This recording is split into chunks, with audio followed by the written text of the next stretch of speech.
The excitement of January 1st has already begun to fade, hasn't it?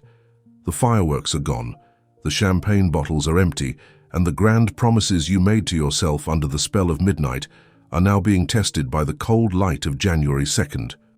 This is the most dangerous moment of the year, not because the calendar has turned, but because this is precisely when your old self, that familiar tyrant of mediocrity, that comfortable prisoner of habit, begins its campaign to reclaim the throne of your mind. It senses your hesitation, it feeds on your doubt, and it whispers the oldest lie in human history. Tomorrow. You can start tomorrow. But James Allen, the British philosopher, whose words have awakened millions from their mental slumber, understood that there is no tomorrow in the kingdom of the mind. There is only now, and the question of who rules it. James Allen taught a principle so simple that most men miss it entirely, yet so profound that it determines the entire architecture of their lives. A man who does not govern himself is condemned to be enslaved by circumstance. You cannot have a kingdom if you do not have a king. You cannot master your destiny if you are a servant to every impulse, every fear, every passing mood that knocks on the door of your consciousness. The chaos in your external world, the financial disorder, the relationship turbulence, the career stagnation, is merely the visible manifestation of the invisible chaos within. When the throne of your mind is vacant, when no sovereign will sit in judgment over the parade of thoughts that march through your mental palace, then circumstance becomes your master, and you become its plaything. Allen's warning echoes across more than a century. Self-governance is not optional for the man who wishes to be free. It is the very definition of freedom itself.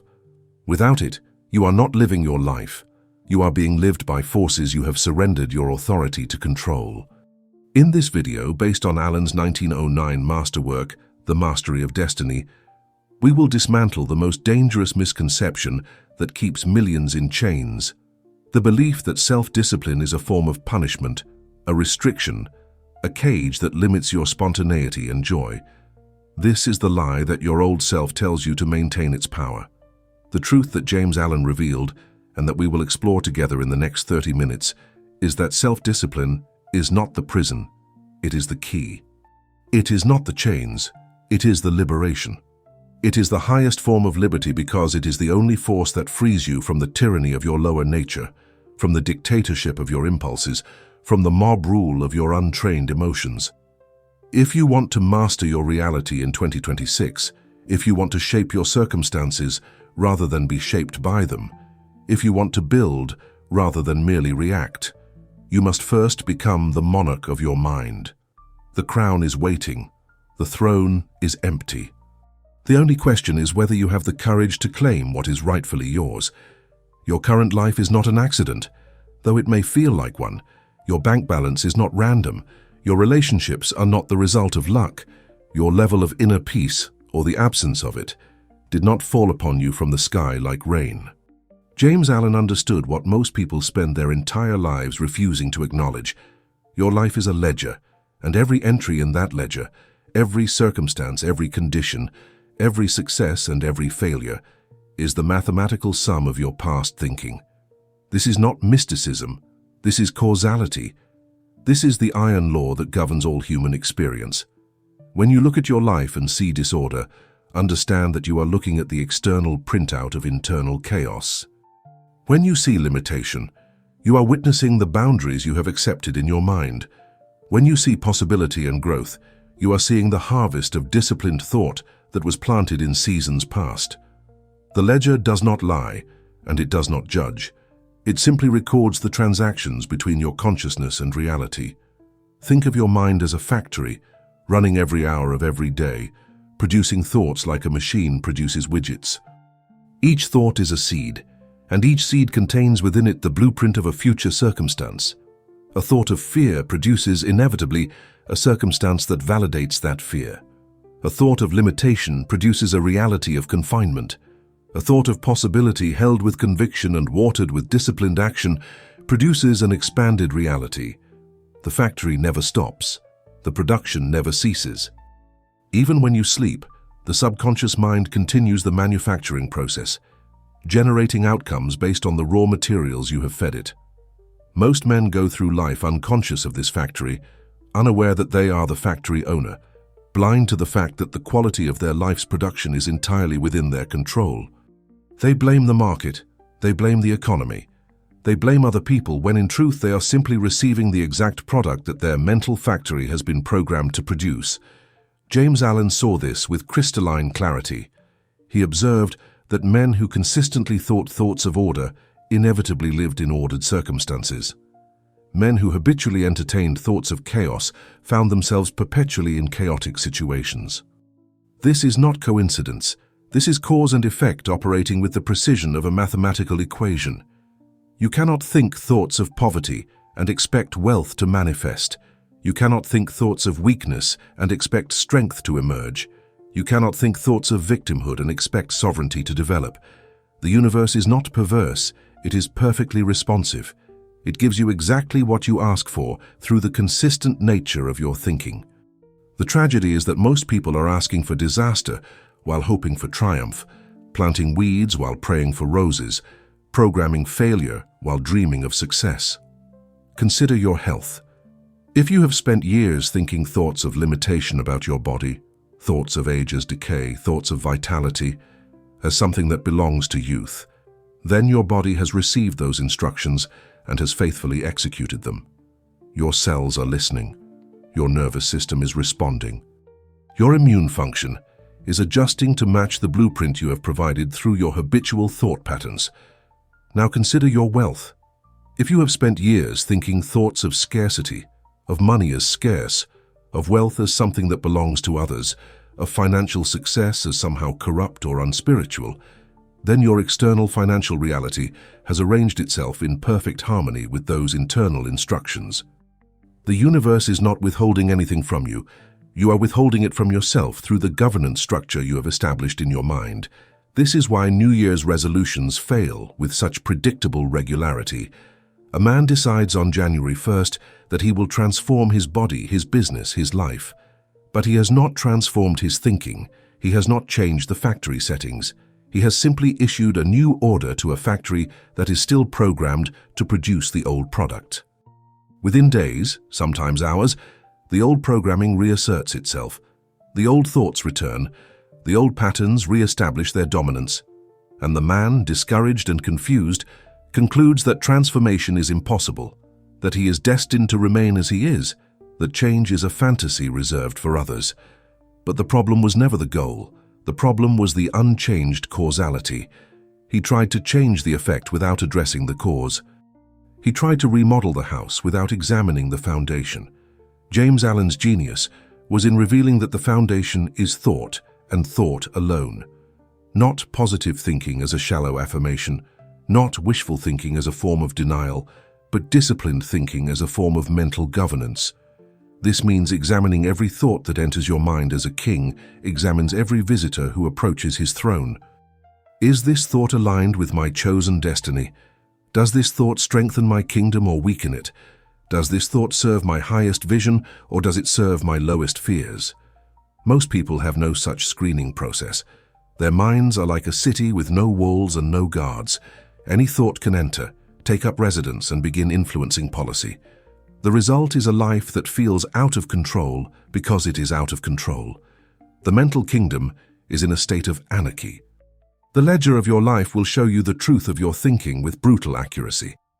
If you want to know what you have truly been thinking, not what you claim to think or what you wish you thought, simply look at your results. Your relationships reveal the quality of your thoughts about human connection. Your bank account reveals the quality of your thoughts about value and exchange. Your health reveals the quality of your thoughts about vitality and care. Your peace of mind reveals the quality of your thoughts about reality and your place in it. The ledger is complete, comprehensive, and utterly honest. It cannot be fooled by excuses or convinced by rationalizations. It simply records what is. And here is the liberating insight that transforms everything.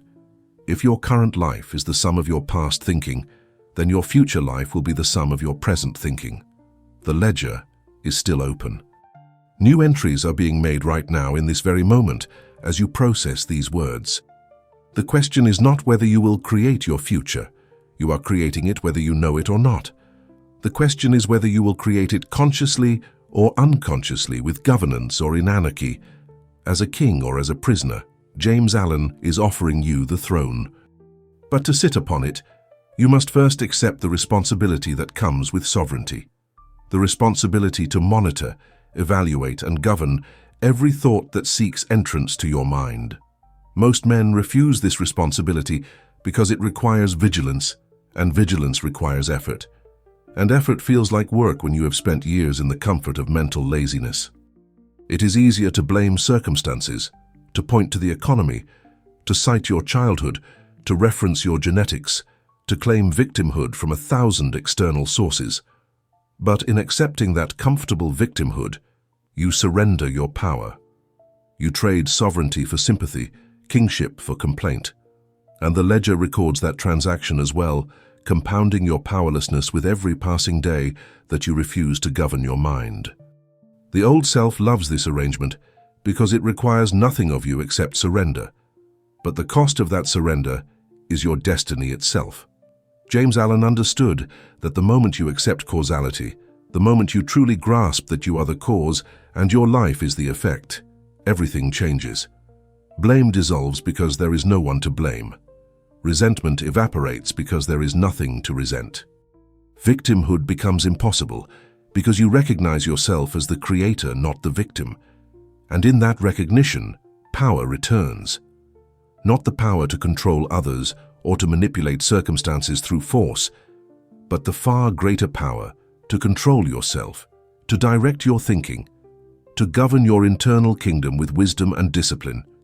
This is the power that builds empires, both external and internal. This is the power that transforms destinies. This is the power that James Allen has preserved for you in these teachings, waiting for the moment when you are ready to stop making excuses and start making history. The ledger of your life is open before you. What will you write today? What seeds will you plant with your thoughts in this moment? Will you continue the old patterns that have produced the current results, or will you institute new governance that produces new outcomes? The pen is in your hand. The throne awaits its king. And the most profound truth that James Allen ever taught is this: the moment you accept responsibility for your thinking is the moment your life begins to change, because you have finally identified the true point of leverage in the machinery of destiny. Everything else is secondary. Everything else is effect. Thought is cause, and you are the thinker. This is the beginning of mastery. James Allen's words cut through a century of accumulated self-help nonsense like a blade through fog. And nowhere is his clarity more powerful than in this single declaration that serves as the foundation stone of all true personal transformation. Man is the master of thought, the molder of character, and the maker and shaper of condition, environment, and destiny. Read those words again, slowly, because embedded in that single sentence is the complete architecture of human sovereignty. Man is the master of thought, not the victim of thought, not the passive recipient of thought, not the helpless observer of thought, but the master. This word choice is deliberate and revolutionary. A master is one who has authority, who exercises control, who directs and commands. To call man the master of thought is to declare that every thought that occupies your mind does so because you have granted it permission, consciously or unconsciously, and that permission can be revoked the moment you claim your authority. But Allen does not stop there, because mastery of thought is only the beginning of the chain of sovereignty.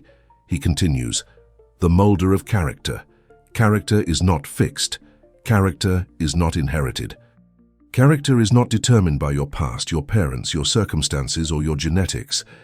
Character is molded, shaped, formed through the consistent application of directed thought.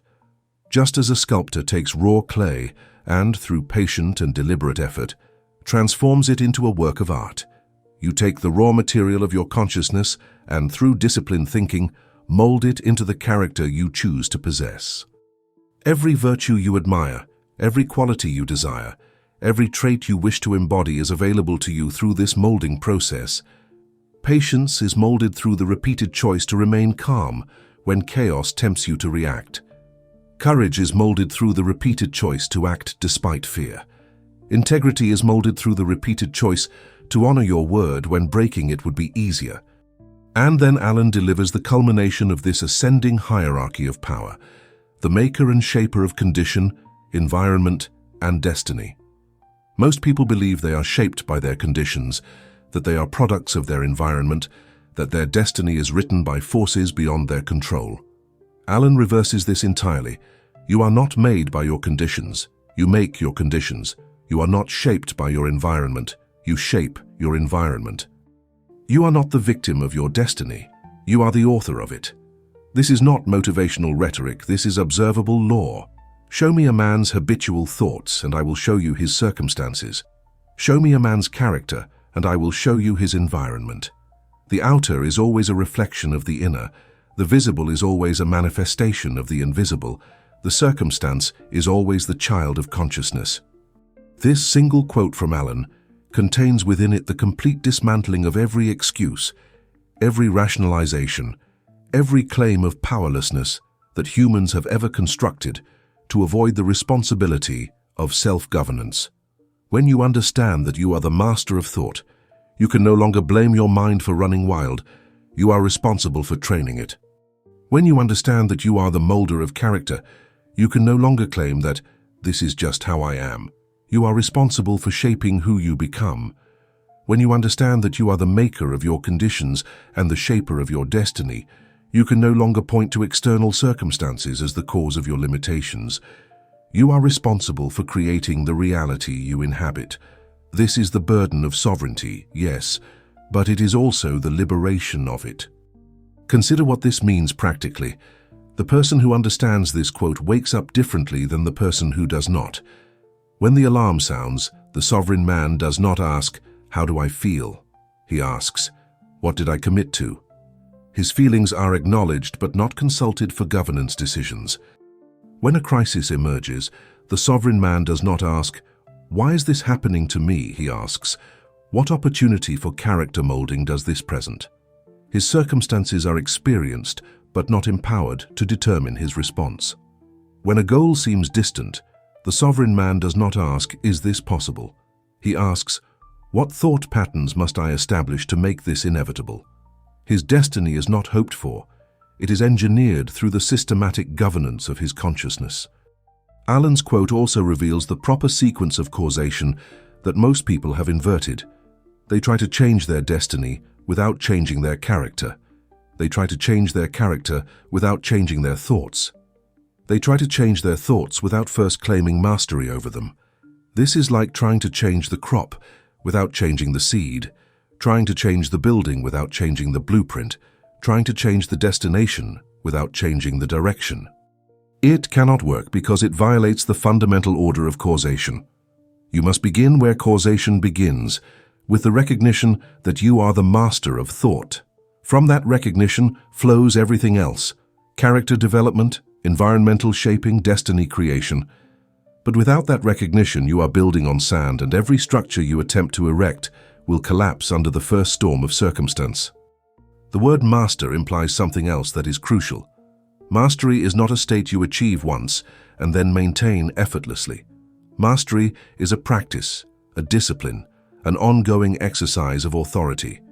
A master swordsman does not achieve mastery and then neglect his practice.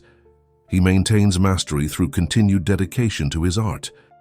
A master of thought does not achieve mental discipline and then allow his mind to run on autopilot. He maintains discipline through constant vigilance, through daily practice, through the repeated exercise of his authority over his consciousness. This is why James Allen's teachings are not for the casual reader looking for a quick fix or a magical technique. They are for the serious student who understands that sovereignty is earned through sustained effort and maintained through unrelenting commitment. When Allen declares that man is the maker of his conditions, he is also declaring something profound about the nature of reality itself. Reality is not fixed. Reality is not immovable. Reality is responsive to consciousness. This is perhaps the most controversial claim in all of Allen's work, and yet it is the claim that observation consistently validates. The man who thinks thoughts of abundance finds himself in abundant circumstances, not through magic, but through the behavioral patterns and perceptual filters that thoughts of abundance generate.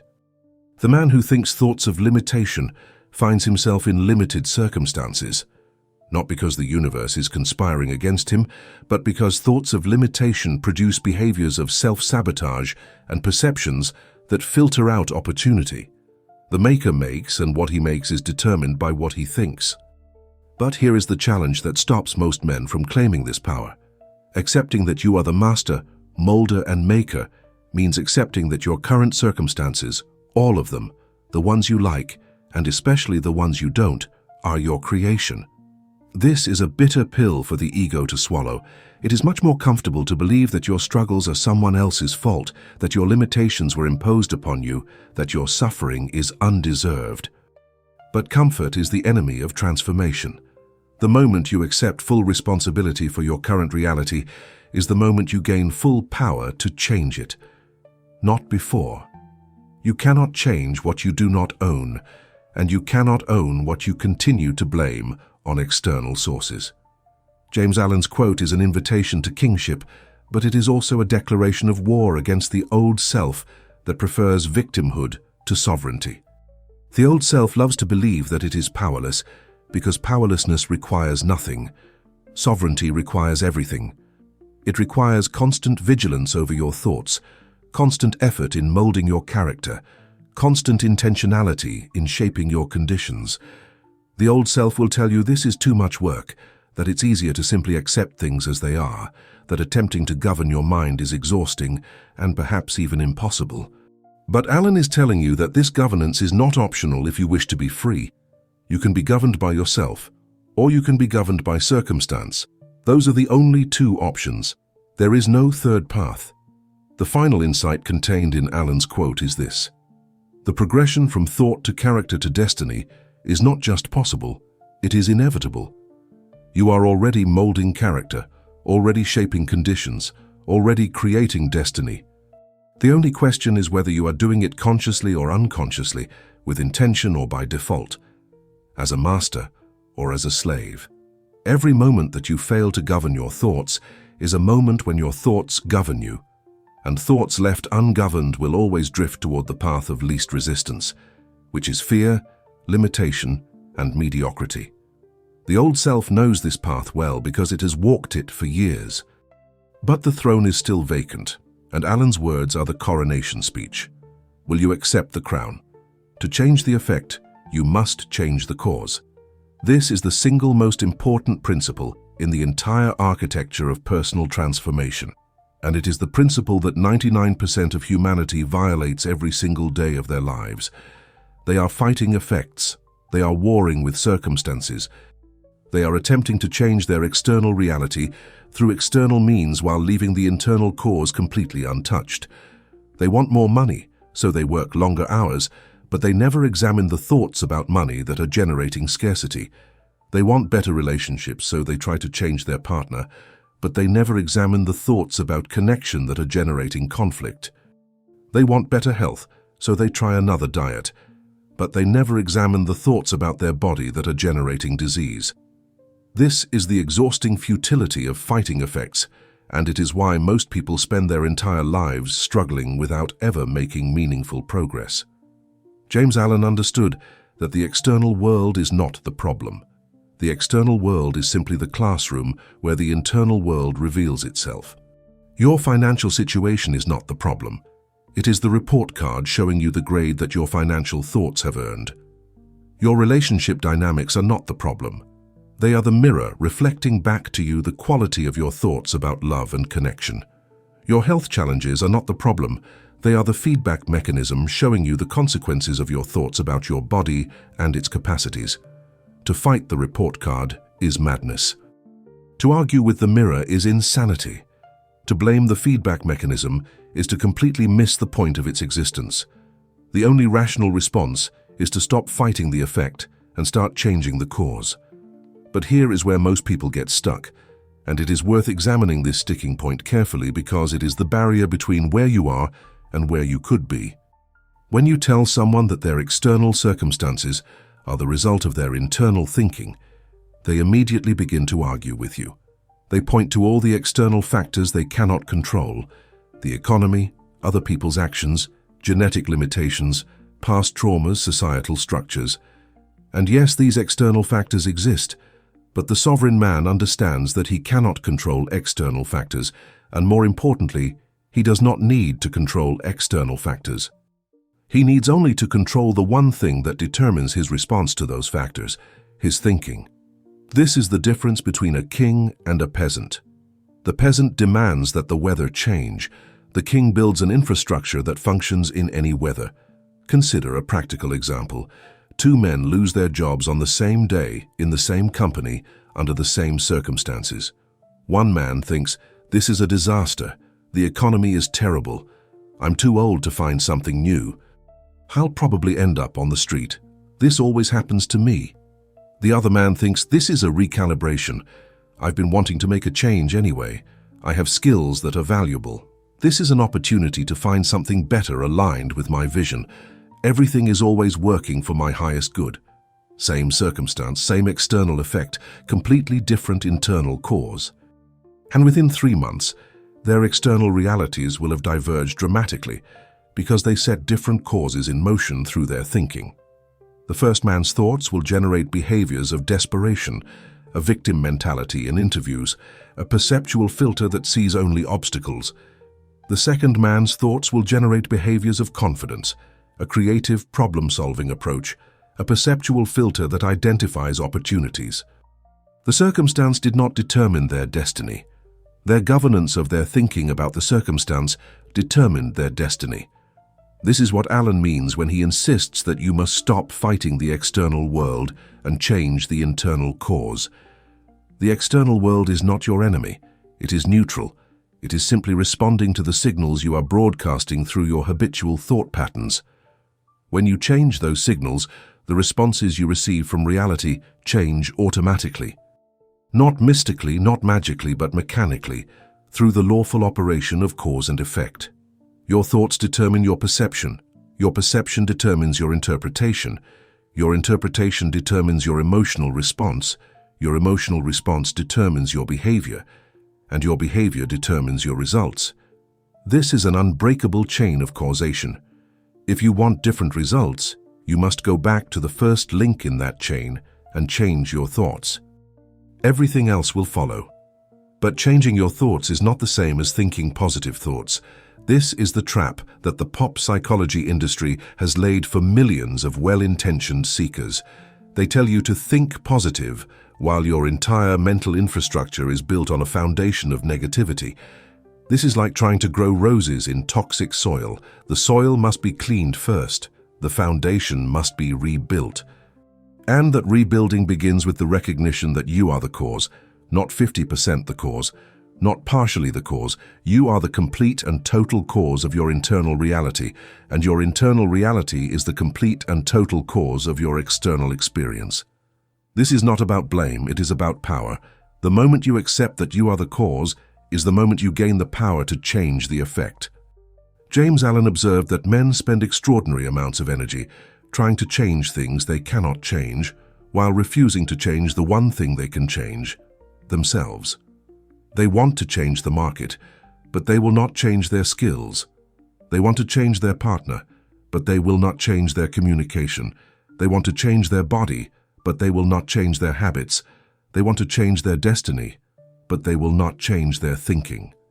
And so they remain stuck in a prison of their own construction, rattling the bars and shouting at the guards, never realizing that the bars are made of thought, and the guards are their own unchallenged assumptions. The door is unlocked. It has always been unlocked. But you cannot walk through a door you refuse to see. This is why Allen's teaching is simultaneously the most empowering and the most confronting message you will ever encounter. It is empowering because it places all power in your hands. You are not dependent on anyone else changing, on circumstances aligning, on luck blessing you. It is confronting because it removes all excuses. You cannot blame, you cannot complain, you cannot claim victimhood without surrendering your power. Most people prefer the comfort of their complaints to the responsibility of their power. They would rather be right about how unfair life is than be powerful enough to change it. This is the choice that every human being makes: consciously or unconsciously every single day. Comfort or sovereignty, victimhood or power, effect or cause. The application of this principle requires a level of honesty that most people are unwilling to bring to their lives. It requires looking at every circumstance you dislike and asking yourself, what thoughts have I been thinking that generated this result? It requires examining your financial situation and admitting that your thoughts about money have been thoughts of scarcity, fear, and limitation. It requires examining your relationships and admitting that your thoughts about connection have been thoughts of unworthiness, fear of abandonment, and mistrust. It requires examining your health and admitting that your thoughts about your body have been thoughts of decline, limitation, and disease. This level of honesty is brutal. It strips away every comfortable delusion, but it is also the only path to transformation because you cannot change what you refuse to acknowledge. And here is the beautiful paradox. The moment you stop fighting the external world and start governing your internal world, the external world begins to shift. Not because you are now manifesting or using some cosmic ordering system, but because you have changed your behavior, your perception, your energy, and your decision-making process. You have become a different person, and different people get different results. The universe has not changed its mind about you. You have changed the signal you are broadcasting, and the universe, which is perfectly responsive, is simply giving you the feedback that matches your new frequency. This is law. This is mechanics. This is the way reality operates, and James Allen mapped it with scientific precision. You are the cause. Your life is the effect. This is not philosophy. This is physics. And the moment you truly understand this, not intellectually but in your bones, everything changes. The victim mindset dissolves because there is no one to be a victim of except yourself. The blame dissolves because there is no one to blame except yourself. The powerlessness dissolves because you recognize that you have always held the power. You simply gave it away to circumstances, to other people, to the past, to fear. But power, once recognized, can be reclaimed in an instant. The throne has been vacant long enough. Your old self has ruled through chaos and neglect long enough. Today you reclaim causality. Today you accept that you are the master, the molder, the maker. Today you stop fighting effects and start governing the cause. This is the beginning of true mastery. A man without self-governance is like a ship without a rudder, and if you want to understand the depth of this metaphor, you must first understand what happens to a rudderless ship in open water. It does not stay still. That would almost be preferable. Instead, it drifts. It is at the mercy of every current, every wind, every wave. It moves, but it has no direction.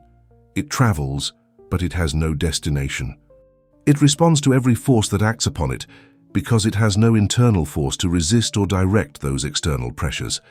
The passengers on such a ship, if they are honest, know they are not on a voyage. They are participating in a slow-motion disaster.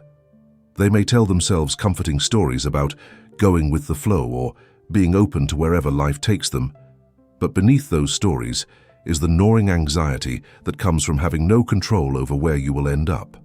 This is the condition that James Allen identified as soul disorder, and it is the root cause of almost all human suffering. Soul disorder is not a medical diagnosis. It is a spiritual condition. It is what happens when the governance structure of your inner kingdom collapses, when no authority is exercising judgment over the parade of thoughts, emotions, impulses, and reactions that flow through your consciousness every moment of every day. The soul, in Allen's framework, is the seat of your consciousness, and when that seat has no occupant exercising sovereign authority, disorder is inevitable. It is not a possibility, it is a certainty.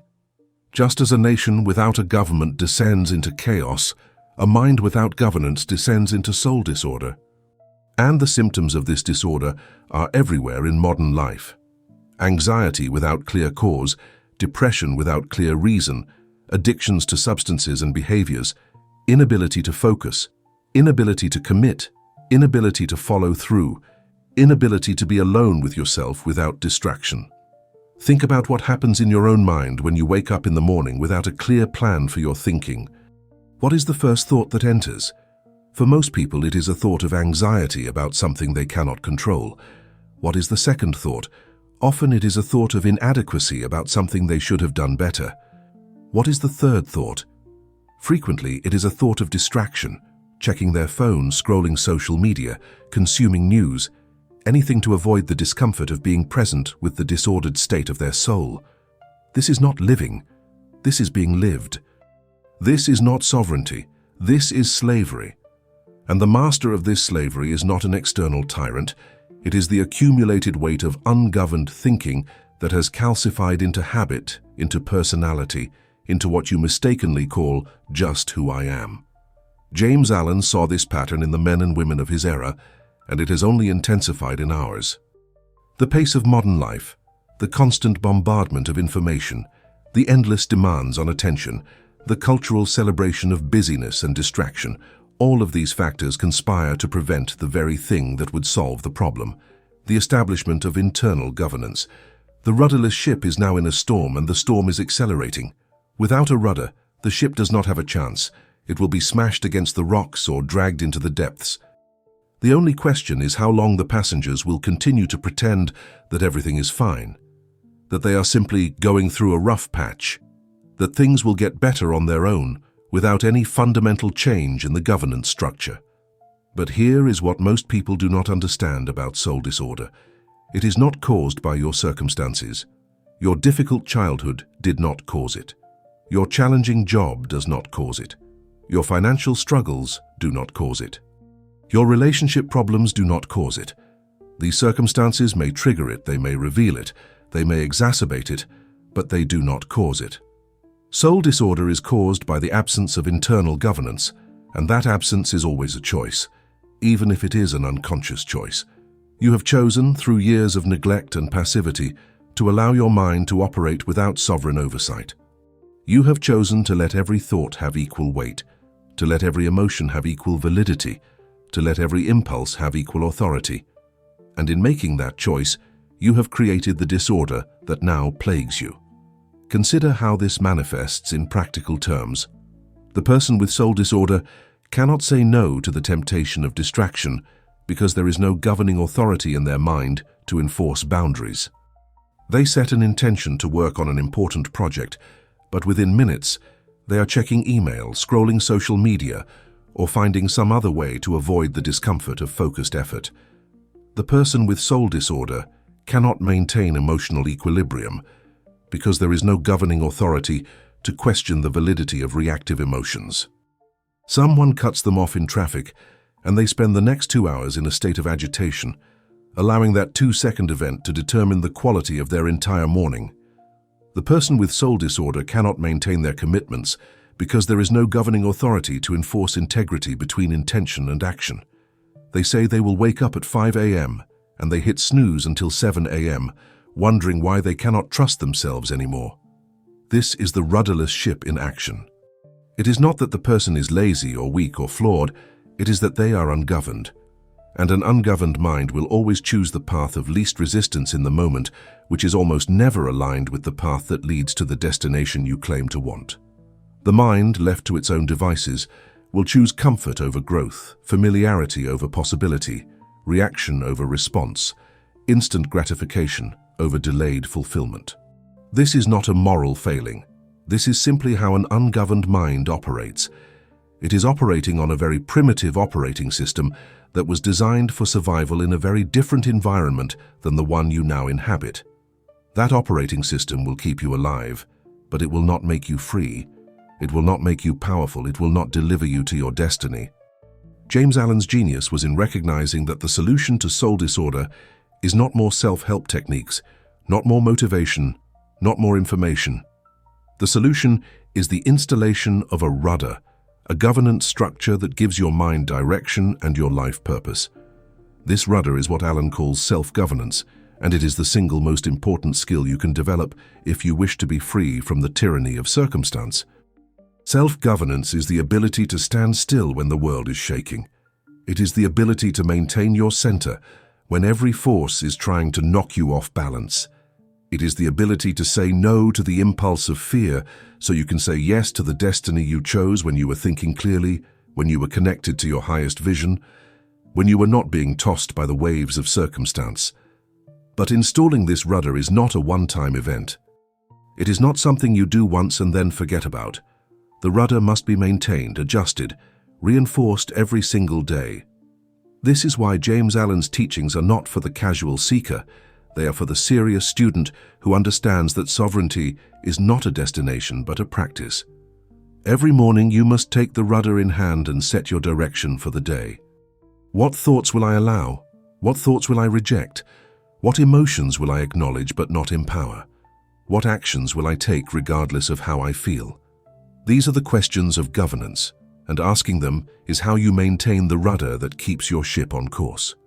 Most people resist this level of discipline because they believe it will make life rigid, joyless, mechanical. They think that spontaneity and sovereignty are opposites, that structure and freedom are enemies. But this is precisely backwards. The rudderless ship is not free. It is enslaved to every force that acts upon it. The ship with a strong rudder and a clear destination is the only ship that is truly free because it has the power to go where it chooses, to resist currents that would pull it off course, to navigate through storms that would destroy lesser vessels. Freedom is not the absence of governance. Freedom is the result of governance. The governed mind is free to pursue its highest aims. The ungoverned mind is a slave to its lowest impulses. Allen observed that the people who seemed most free in society, the artists, the entrepreneurs, the innovators, the leaders, were actually the most disciplined. They had the strongest rudders. They had the clearest governance structures. They were not being tossed by every wind of change or trend. They were setting their own course and holding it with unwavering commitment. The world called them creative, innovative, successful, but Allen saw the deeper truth. They were governed. They had solved the problem of soul disorder by installing a monarch in the throne room of their mind, and that monarch was their own highest will, their own deepest commitment, their own clearest vision. This is what self-governance looks like in practice, not as a restriction, but as a liberation. And here is the test that reveals whether you have soul disorder or self-governance. What happens when you are alone? When there are no external demands, no social pressures, no one watching, what do? The person with soul disorder immediately reaches for distraction, the phone, the television, the substance, the activity that numbs. They cannot be alone with themselves because the disorder is too uncomfortable, the chaos too loud, the absence of governance too terrifying. The person with self-governance can sit in stillness because there is order within. The thoughts are governed. The emotions are acknowledged but not empowered. The impulses are observed but not obeyed. There is a king on the throne, and the king is at peace because the kingdom is in order. If you recognize yourself in the description of soul disorder, and if you are honest you will, then understand that this is not a permanent condition. It is a current state that results from past choices to not govern your mind. And just as past choices created this state, present choices can create a different state. The rudder can be installed today. The governance structure can be established in this moment. It begins with a single decision. I will no longer allow every thought to have equal authority in my mind. Some thoughts serve my highest vision, and those thoughts will be welcomed and reinforced. Other thoughts serve my lowest fears, and those thoughts will be challenged and dismissed. This is governance. This is the rudder. This is how you transform a rudderless ship into a vessel of destiny. James Allen is not asking you to become a rigid, joyless automaton. He is asking you to become the captain of your own ship, to take responsibility for your direction, to stop blaming the wind and the waves for where you end up, to install a rudder and use it with skill and consistency. This is self-governance, and it is the cure for soul disorder. Without it you will drift. With it you will sail. The choice, as always, is yours, but make no mistake, not choosing is itself a choice. The rudderless ship is still moving.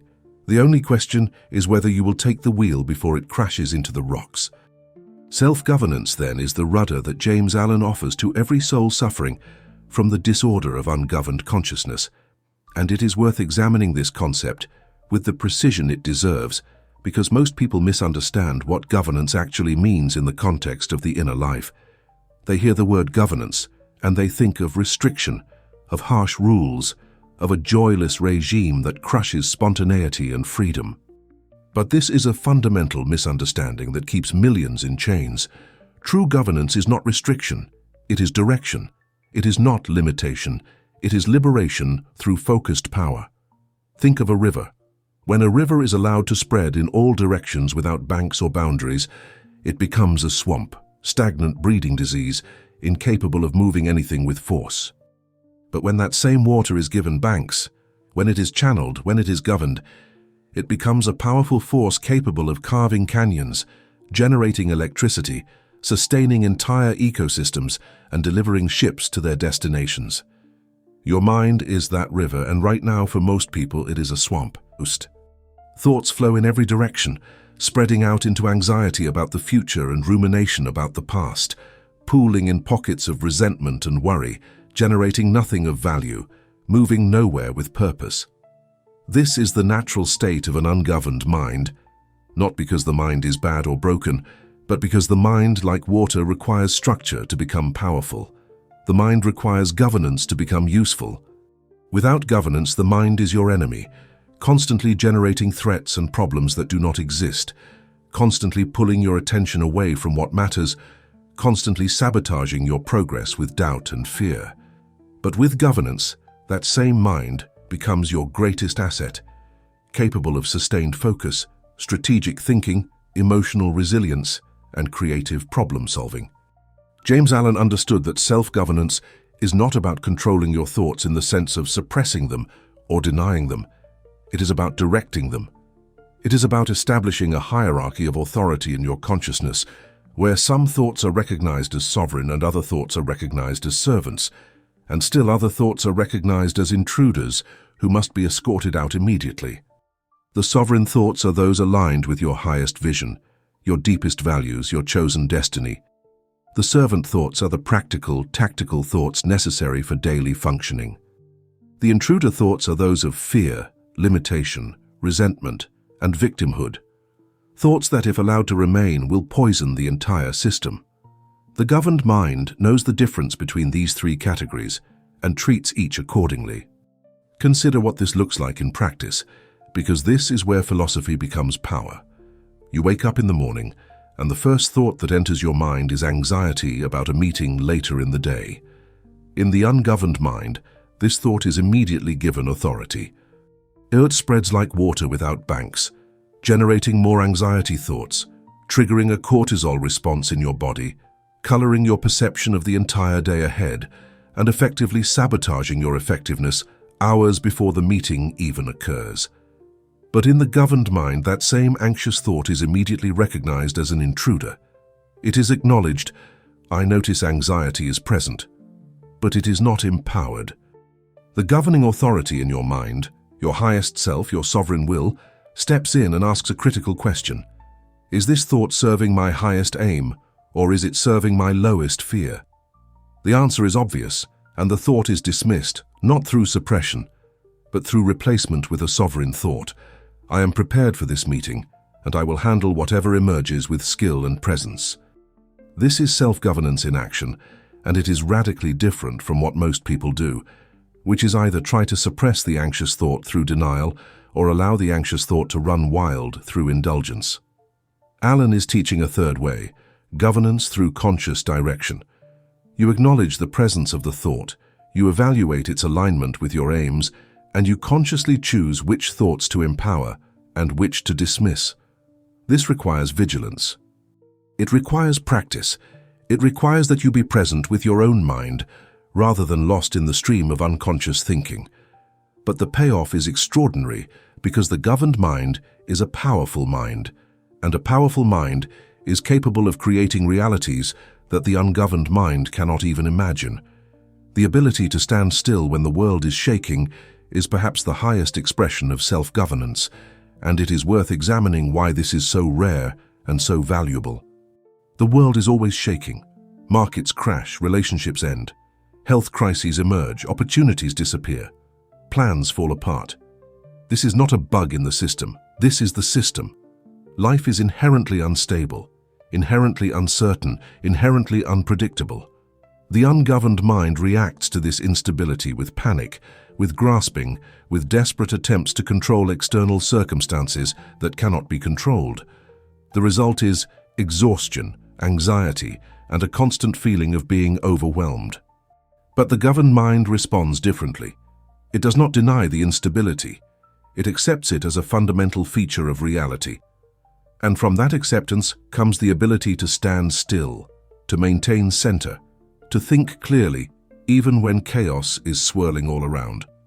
James Allen observed that the most powerful people in any society were not those with the most resources or the most intelligence or the most talent. They were those with the most governance. They were the ones who could maintain their composure in crisis. They were the ones who could think strategically when others were panicking. They were the ones who could make difficult decisions without being paralyzed by emotion. This is not because they did not feel fear or doubt or anxiety. It is because they had developed the governance structure to prevent those emotions from determining their actions. They felt the fear and acted anyway. They acknowledged the doubt and moved forward anyway. They noticed the anxiety and maintained their course anyway. This is sovereignty, and it is available to anyone willing to do the work of governance. The ability to say no to the impulse of fear is the foundation of all self-governance, because fear is the primary tool that the ungoverned mind uses to maintain its control over you. Fear tells you that you cannot take the risk, that you will fail, that you will be rejected, that you will be hurt, that it is safer to stay where you are, even if where you are is miserable. And if you do not have a governance structure in place, fear becomes your de facto ruler. It makes all your decisions for you. It determines which opportunities you pursue and which you avoid. It shapes your relationships, your career choices, your daily habits, and ultimately, your destiny. A life governed by fear is not a life. It is a slow death, a gradual shrinking of possibility, a retreat into a smaller and smaller cage that you tell yourself is safety, but is actually imprisonment. But when you develop self-governance, you gain the ability to say no to fear's demands. This does not mean fear disappears. It means fear loses its authority. It can make its case, but you are no longer obligated to obey. You can hear fear's argument about why you should not apply for that position, why you should not start that business, why you should not have that difficult conversation, and then you can make a different decision based not on what feels safe, but on what serves your highest vision. This is revolutionary. This is the difference between living as a victim of your own psychology and living as the sovereign creator of your own destiny. Fear still exists, but it has been demoted from king to servant. It can inform you of potential dangers, but it cannot make decisions on your behalf. That authority belongs to you alone. The governed mind can also say yes to the destiny it chose when thinking clearly, and this is equally important as saying no to fear. Because the ungoverned mind is not just susceptible to fear, it is also susceptible to distraction, to immediate gratification, to the pull of comfort over commitment. You choose a destiny in a moment of clarity. You decide you will build a business or write a book, or transform your health or develop a skill. In that moment of clarity, your highest self is speaking, and the vision is compelling. But then, days or weeks later, when the initial excitement has faded and the actual work is difficult and boring and uncomfortable, the ungoverned mind will present you with 1,000 reasons why you should quit, why you should settle, why you should distract yourself with something easier. And without governance, you will listen to those reasons because they feel true in the moment. But the governed mind has established a hierarchy where commitments made in clarity trump feelings experienced in difficulty. The governed mind does not ask, "How do I feel about doing this work today?" It asks, "What did I commit to?" And then it does the work regardless of feelings. This is integrity, and integrity is the foundation of all personal power. When your actions align with your commitments, you build trust with yourself. When you build trust with yourself, you build confidence. When you build confidence, you become capable of bigger commitments and bigger achievements. But when your actions consistently violate your commitments because you are following feelings rather than governance, you destroy trust with yourself, you erode confidence, and you trap yourself in a cycle of small thinking and small living. James Allen saw that self-governance is not a natural state. It is a developed capacity. Children are not born with it. Animals do not possess it. It is uniquely human, and it is uniquely powerful. But it must be cultivated through practice. Every time you choose the governed response over the ungoverned reaction, you strengthen the governance structure. Every time you say no to fear's demands, you weaken fear's authority. Every time you honor a commitment despite difficult feelings, you reinforce integrity. This is the practice of self-governance, and like any practice, it becomes easier and more natural over time. The first 100 times you govern your mind against its ungoverned impulses will be difficult, but the 1,000th time will be automatic. The governance structure becomes so strong that it operates almost effortlessly, and what once required tremendous conscious effort becomes your natural way of being. The rudderless ship then can be transformed into a ship with a strong rudder and a skilled captain. But the transformation requires that you stop blaming the winds and the waves for your direction. It requires that you accept that the governance of your ship is your responsibility and yours alone. It requires that you practice the skills of governance daily until they become second nature. And most importantly, it requires that you understand that self-governance is not the enemy of freedom. It is the only path to freedom. The ungoverned life is not free. It is chaotic, reactive, and ultimately tragic. The governed life is not restrictive. It is powerful, purposeful, and ultimately triumphant. James Allen has given you the rudder. The question is whether you will use it. Mental power, James Allen observed with ruthless clarity, is dissipated when it is spread in 1,000 directions, and if you want to understand why you are not achieving the results you desire, despite working hard and thinking you are smart and wanting success badly, this is almost certainly the reason. Your mental energy is scattered. It is unfocused. It is spread so thin across so many concerns, so many distractions, so many competing priorities that it has no force, no penetrating power, no ability to make an actual impact on reality. Imagine trying to cut through steel with water that is spraying in all directions from a broken hose. It does not matter how much water you have or how much pressure is behind it. If it is scattered, it accomplishes nothing. But take that same water, channel it through a focused nozzle, and suddenly you have a tool capable of cutting through the hardest materials known to man. This is the principle Allen is teaching. Power comes not from the quantity of mental energy you possess, but from the focus of that energy. Think about how you spent your mental energy yesterday. If you are like most people, you woke up and immediately began scattering your attention. You checked your phone, consuming information about events you cannot control. You thought about a dozen different tasks you need to complete, but you completed none of them with excellence because you were mentally jumping between all of them. You worried about a problem, then distracted yourself from that worry with entertainment, then felt guilty about the entertainment, then worried more about the problem. You had a conversation with someone while thinking about something else. You worked on a project while checking email every few minutes. You set a goal to focus, but within 15 minutes, you were pulled off course by an urgent but not important demand. This is the swamp. This is mental energy spreading in all directions and generating nothing of value. This is why, despite your intelligence and your effort, you ended the day exhausted, but having accomplished little of significance. James Allen uses the metaphor of a river to make this principle tangible. And the metaphor is worth examining in detail because it reveals the mechanics of power. When a river flows across flat land without any boundaries, it spreads out. It becomes wide and shallow. It moves slowly. It cannot carry anything substantial. It stagnates in places. It breeds mosquitoes and disease. It is functionally useless for any purpose that requires power. You cannot generate electricity from it. You cannot transport goods on it. You cannot count on it to deliver water reliably to where it is needed. But take that same river and give it banks, narrow its width, force all that water to flow in a single direction. Now you have power. Now the water flows with force. It can carve through rock. It can turn turbines. It can move ships.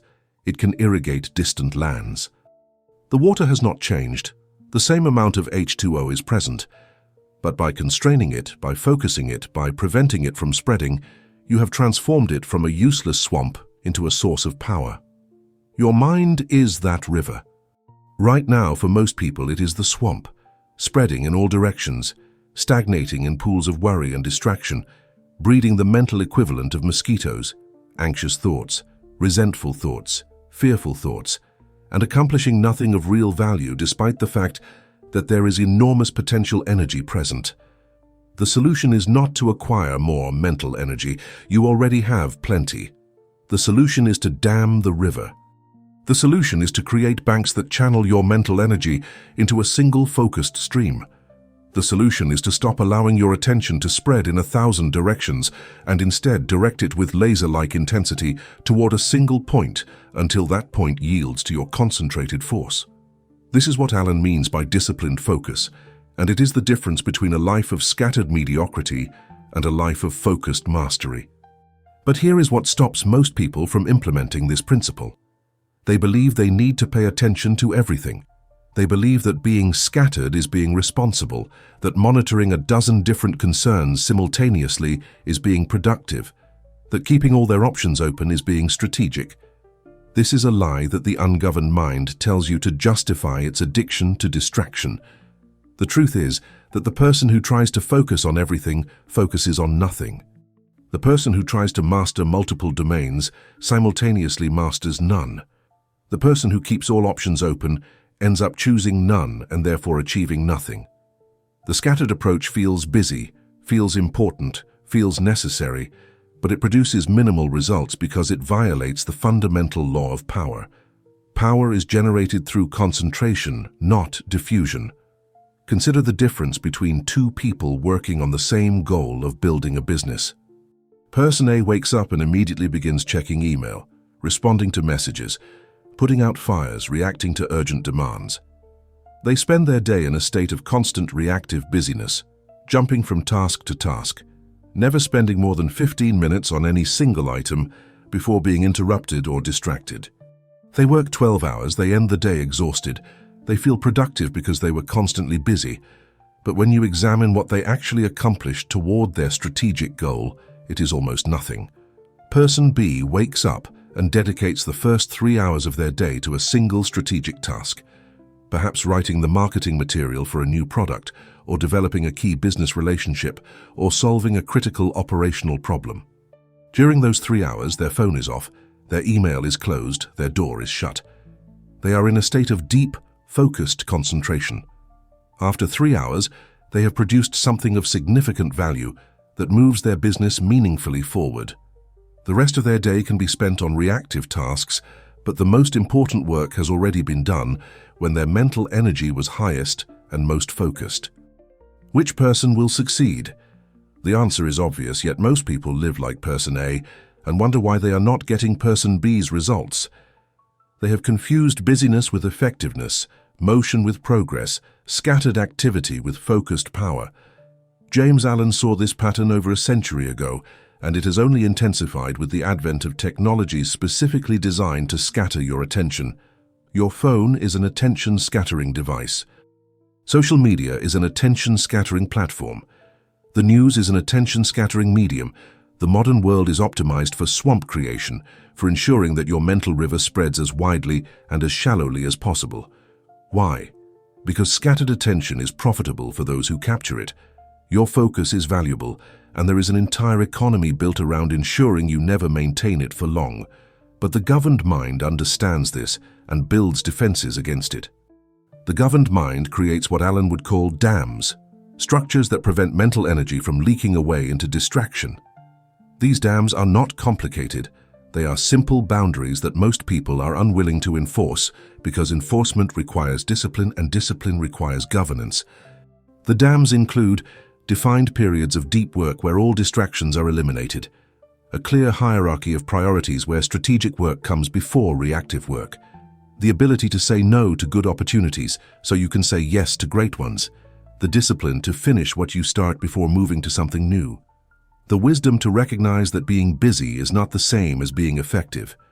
These are simple principles, but they are ruthlessly violated by 95% of people, which is why 95% of people never achieve mastery in any domain.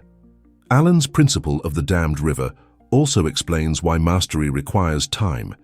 You cannot dam a river in a day. You cannot redirect its flow instantly.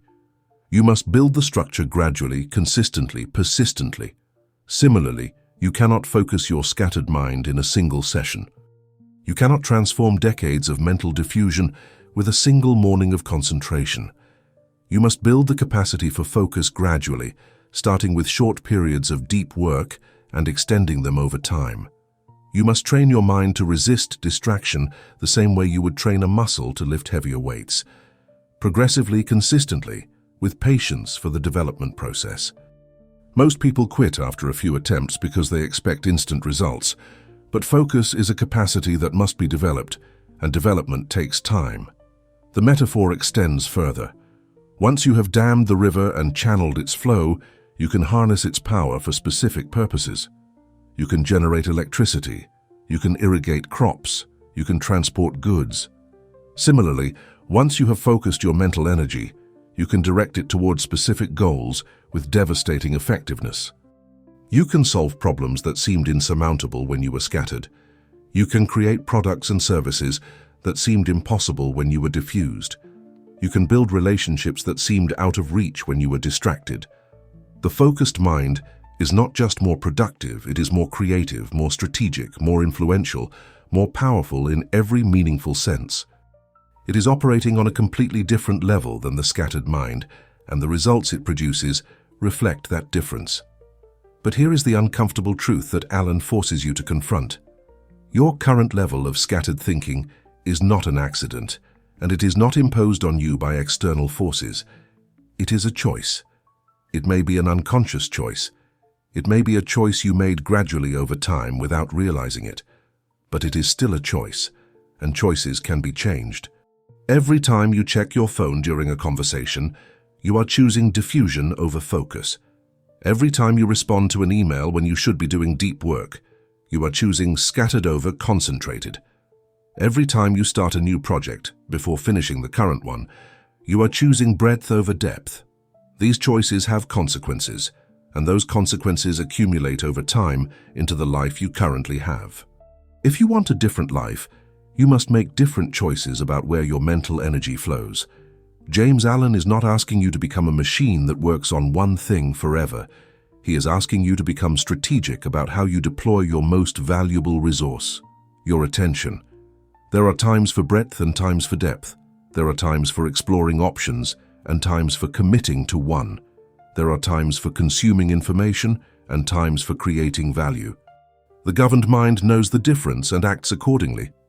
The ungoverned mind does everything simultaneously and accomplishes nothing of significance. This is the principle of the dammed river, and it applies to every domain of human achievement. Show me someone who has achieved mastery in any field, and I will show you someone who learned to concentrate their mental energy with unwavering focus, while others were spreading theirs across dozens of competing concerns. The swamp or the river, diffusion or concentration, scattered mediocrity or focused mastery. These are your options, and you are choosing between them every moment of every day through how you direct your attention. The dam is not built by external forces. It is built by you through the consistent application of governance to your mental energy. And once built, it transforms everything. The same mind that was previously generating anxiety and exhaustion begins generating achievement and satisfaction. The same mental energy that was previously dissipating into nothingness begins carving channels through obstacles that seemed immovable. This is not magic. This is mechanics. This is the law of focused power that James Allen mapped for you. The only question is whether you will apply it. You want to govern millions, but you cannot govern your morning. This is the paradox that James Allen identified as the root of almost all failure in leadership, business, and life achievement. Men dream of building empires while failing to build the simple habit of waking up at the time they set. Women envision leading organizations while failing to lead their own attention for more than 15 minutes without distraction. The gap between ambition and capability is vast, and that gap is filled with the rubble of ungoverned small tasks, undisciplined minor decisions, and the accumulated debris of 1,000 little surrenders to comfort, convenience, and impulse. Alan's insight is both ruthless and liberating. Mastery of the small task grants you the right to govern the large task, and more importantly, there is no path to the large task except through mastery of the small. Think about what this means practically. You set a goal to build a 7-figure business, but you cannot maintain a consistent sleep schedule. You want to lead a team of 50 people, but you cannot lead yourself through a single day according to a plan you created the night before. You aspire to write a book that changes lives, but you cannot sit down and write for 30 focused minutes without checking your phone. Do you see the problem? The problem is not that your big goals are too ambitious. The problem is that you have not earned the right to pursue them because you have not demonstrated basic competence in the small tasks that would prove you are ready for the large ones. This is not gatekeeping. This is reality teaching you the sequence of mastery. James Allen understood something profound about how capability develops. Competence compounds through scale. When you master a small task, truly master it, not just complete it occasionally, but govern it so thoroughly that it happens automatically, without negotiation, without internal debate, you build a template of governance that can be applied to larger tasks. When you master the task of waking up at your chosen time, you are not just waking up early. You are training the capacity to override impulse with intention, to honor future-use decisions even when present you would prefer comfort, to maintain integrity between plan and execution. These are the exact same capacities required to run a business, lead a team, or achieve any significant goal. The scale changes, but the governance structure is identical. But most people try to skip this step. They think that the small tasks do not matter, that discipline in minor areas is unnecessary as long as they perform well in major areas. This is the thinking of someone who does not understand how mastery works. You cannot be disciplined only in important areas and undisciplined in unimportant areas, because the mind does not partition itself that way. The mind that surrenders to impulse in small matters will surrender to impulse in large matters when the pressure intensifies. The person who hits snooze on their alarm will hit snooze on their business goals when execution becomes difficult. The person who breaks small promises to themselves will break large commitments to others when keeping them becomes inconvenient. The governance structure is either present or absent. It does not turn on and off based on the stakes. Allen demands what he calls centralized focus, and this is where most people fundamentally misunderstand what focus means. They think focus is about concentrating on big projects, important goals, strategic initiatives.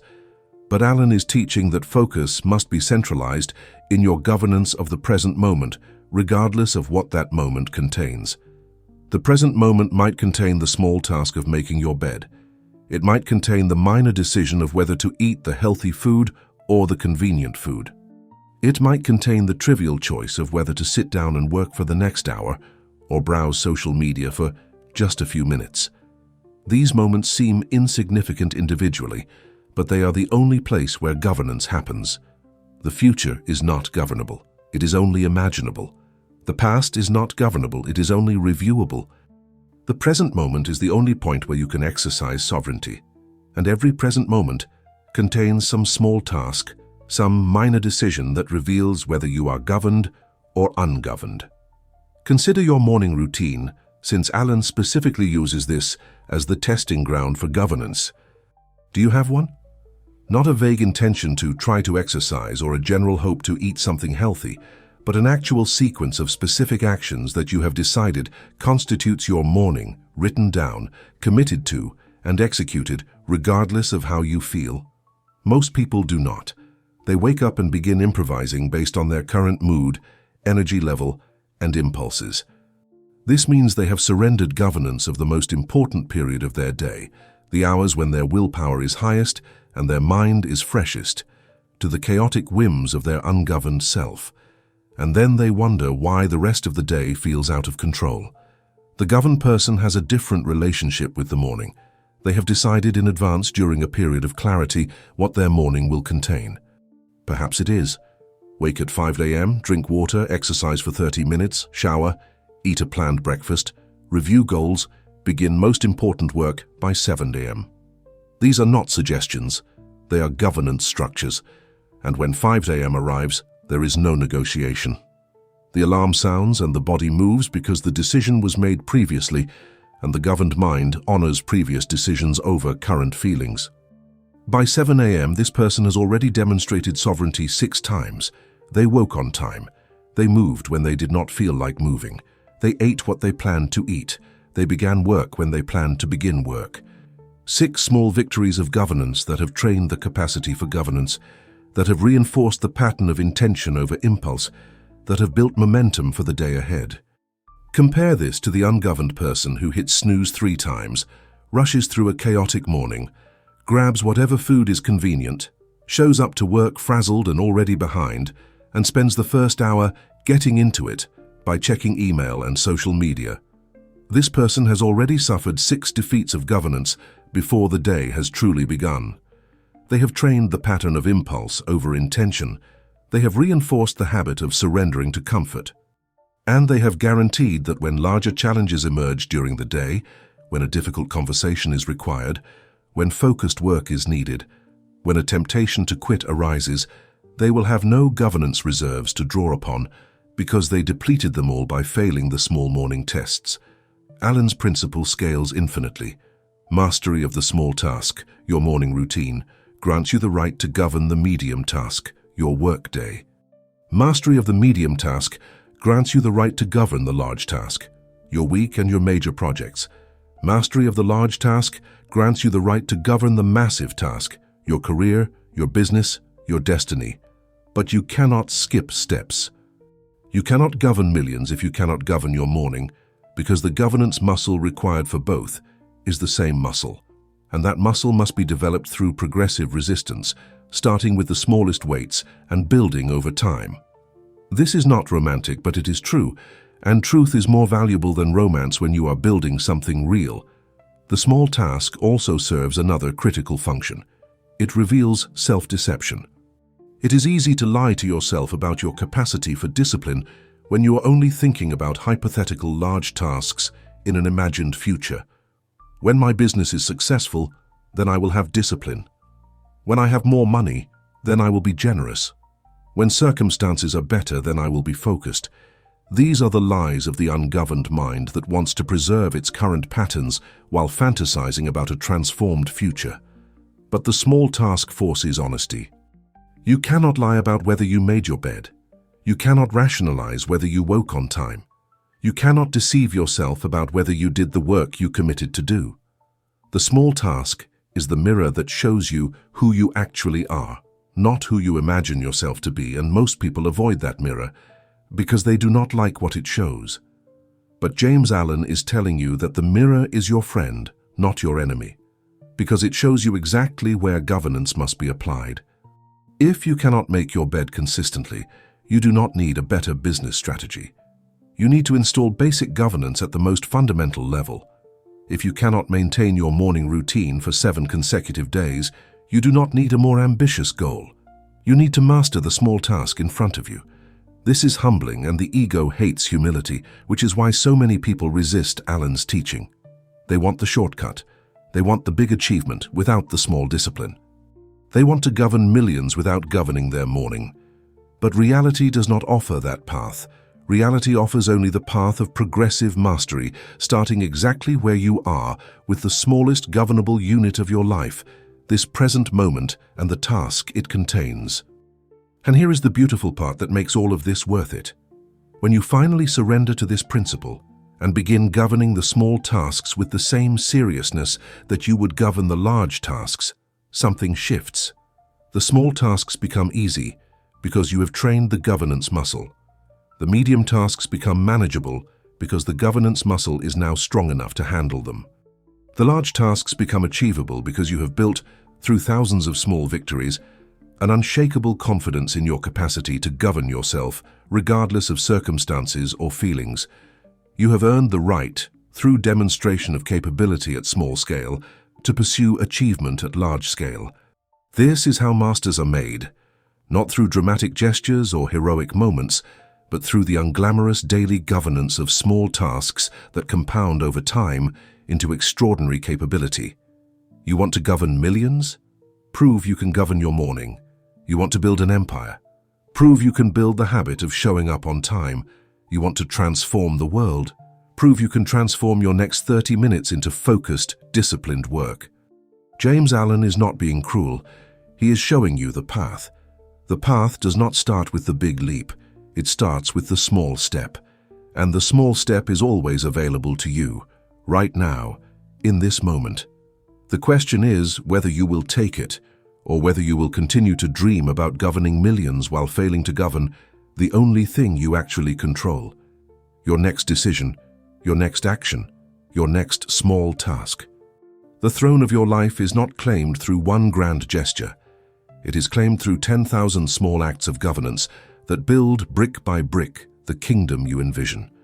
The will is not shouting, and if you remember nothing else from James Allen's teaching on this subject, remember that single insight, because it dismantles the most common and most destructive misconception about willpower that keeps people trapped in cycles of dramatic declarations followed by quiet surrender. People think that will is about intensity. They think it is about getting fired up, about making bold pronouncements, about working themselves into an emotional frenzy of determination. They think will is the football coach screaming at halftime, the motivational speaker pounding the podium, the dramatic moment of decision where you burn the ships and commit to the goal with everything you have. And while there is a place for intensity and emotion in the human experience, that place is not in the cultivation of will. Will is not the storm. It is the deep current beneath the storm that continues flowing long after the surface turbulence has passed. James Allen observed something that most people miss entirely. The people with the strongest wills are often the quietest. They do not announce their commitments to the world. They do not need external validation or applause. They do not require an audience or a soundtrack. They simply decide what must be done. And then they do it day after day in circumstances favorable and unfavorable, when they feel like it and when they do not, when others are watching and when no one will ever know. This is the nature of true will. It is silent perseverance. It is the quiet refusal to stop. It is the unglamorous, unsexy, completely unspectacular act of continuing. When every external indicator suggests you should quit, when every internal voice suggests you should rest, when every rational analysis suggests the goal is not worth the effort. Will is what remains when motivation has fled, when inspiration has dried up, when the crowd has gone home, and you are alone with your commitment. Think about the difference between these two people.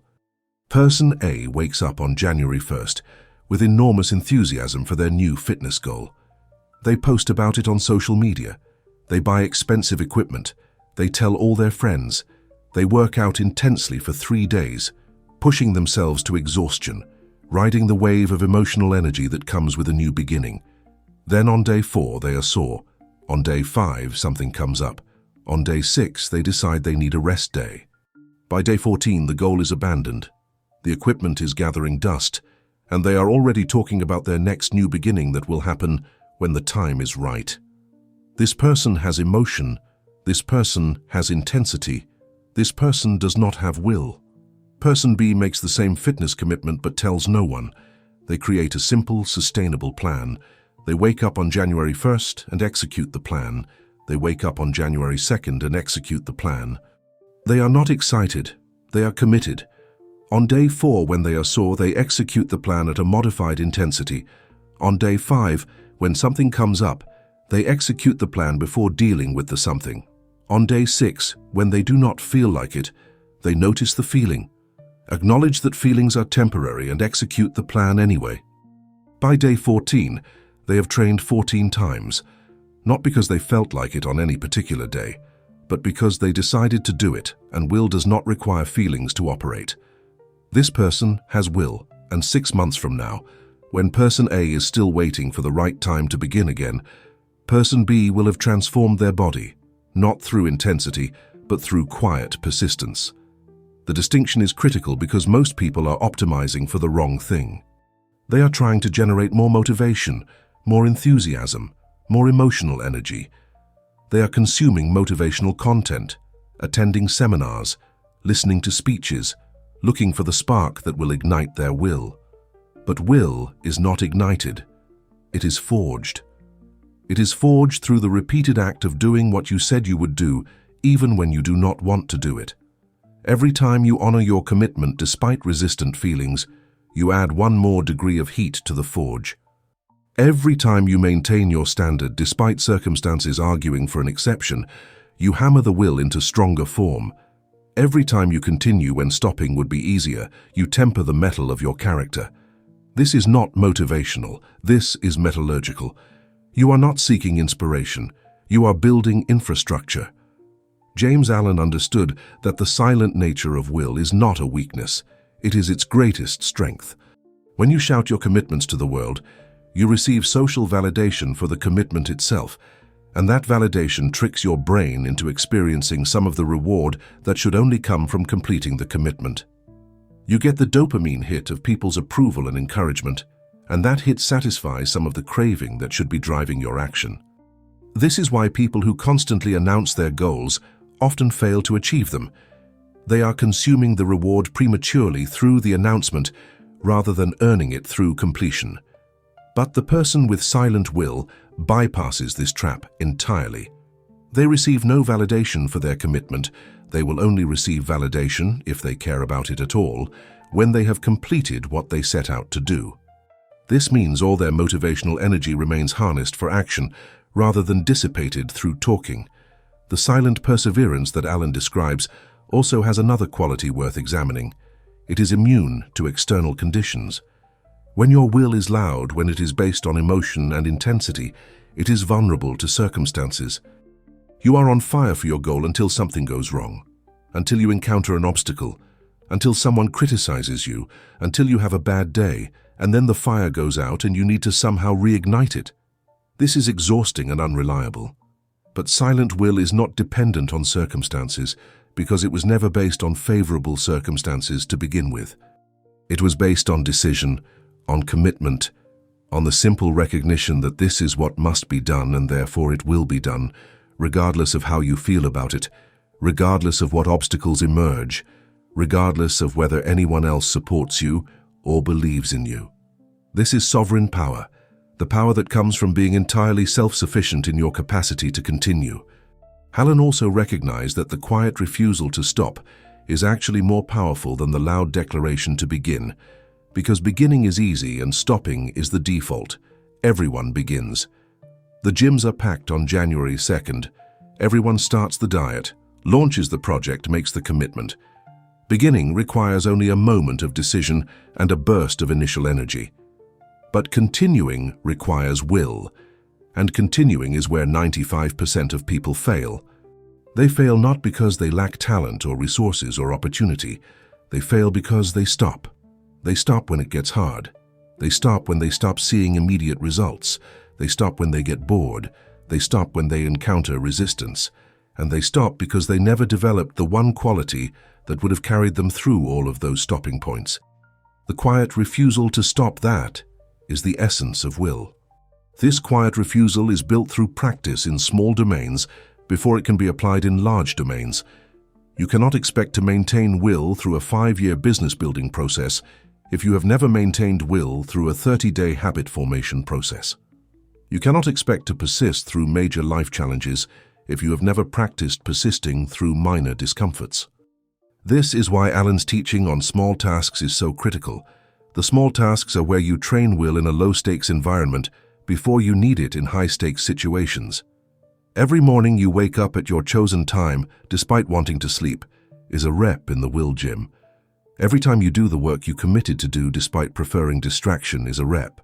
Every time you maintain your standard despite circumstances offering excuses is a rep. You are not just completing tasks, you are forging will. And will, once forged, becomes your most reliable asset because it does not depend on anything external. Your will does not require perfect circumstances. It does not require other people's cooperation. It does not require the economy to be strong, or the weather to be nice, or your mood to be elevated. It requires only that you have decided what must be done, and it provides the force to do it. This is why people with strong will seem to operate on a different level than everyone else they do. They are not smarter or more talented or more privileged. They are simply capable of continuing when others stop, and in a world where most people stop at the first sign of resistance, the capacity to continue is sufficient to place you in the top tier of achievement in almost any domain you choose. But here is what separates the person who reads about will from the person who develops will: implementation. You can understand everything Alan teaches about will, you can agree with every word, you can feel inspired by the concept, and still have no will whatsoever if you do not practice it.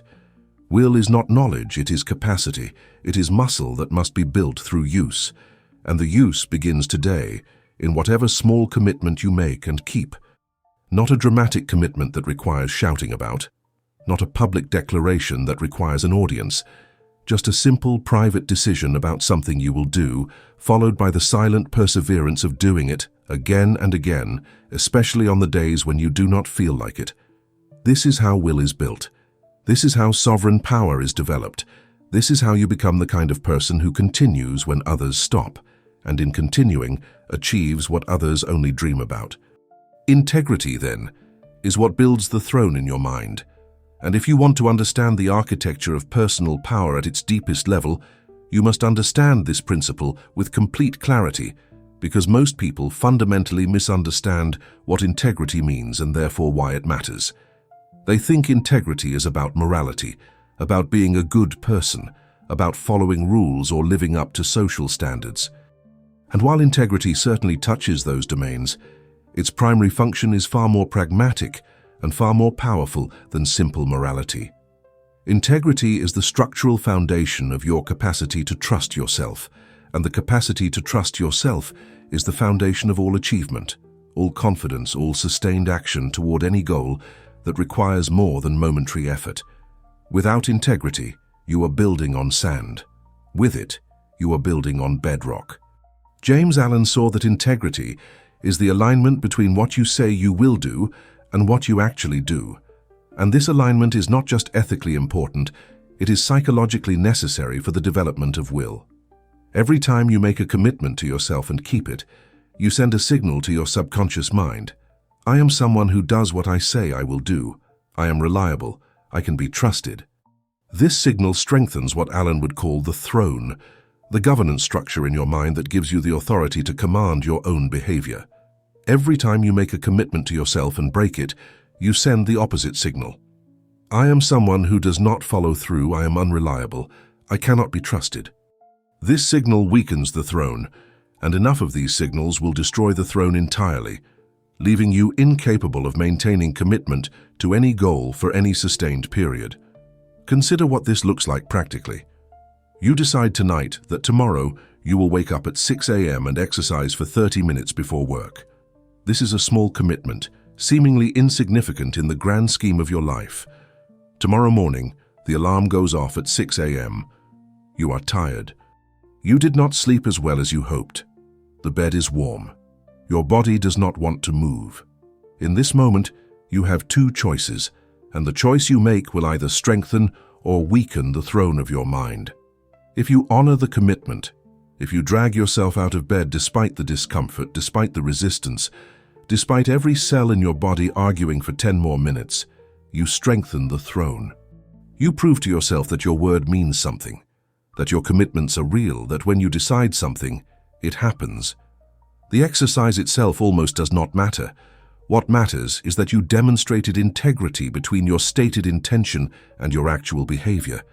But if you hit snooze and rationalize it, I didn't sleep well, I'll do it tomorrow, one day doesn't matter, you have weakened the throne. You have proven to yourself that your word does not mean much, that your commitments are negotiable, that when faced with discomfort, you will choose the easy path. And the problem is not that you missed one workout. The problem is that you trained a pattern. You trained the pattern of violating integrity, and this pattern will activate in every domain of your life. The person who breaks their commitment to themselves about waking up will break their commitment about their diet. The person who breaks their commitment about their diet will break their commitment about their work. The person who breaks their commitment about their work will break their commitment about their relationships. Integrity is not domain-specific. It is a general capacity that either exists or does not exist across all areas of your life. James Allen understood that integrity is what makes prolonged effort possible, and prolonged effort is what makes significant achievement possible. Every meaningful goal requires sustained action over time. Building a business takes years of daily effort. Transforming your health takes months of consistent behavior. Developing mastery in any skill takes thousands of hours of deliberate practice. You cannot sustain this level of effort on motivation alone, because motivation is temporary. You cannot sustain it on willpower alone, because willpower depletes throughout the day. You can only sustain it on integrity, because integrity creates a self-reinforcing loop. Keeping commitments makes you trust yourself. Trusting yourself makes it easier to make bigger commitments. Bigger commitments kept lead to bigger achievements. Bigger achievements reinforce your self-trust, and the cycle continues upward. But most people break this loop early, through small violations of integrity that seem inconsequential.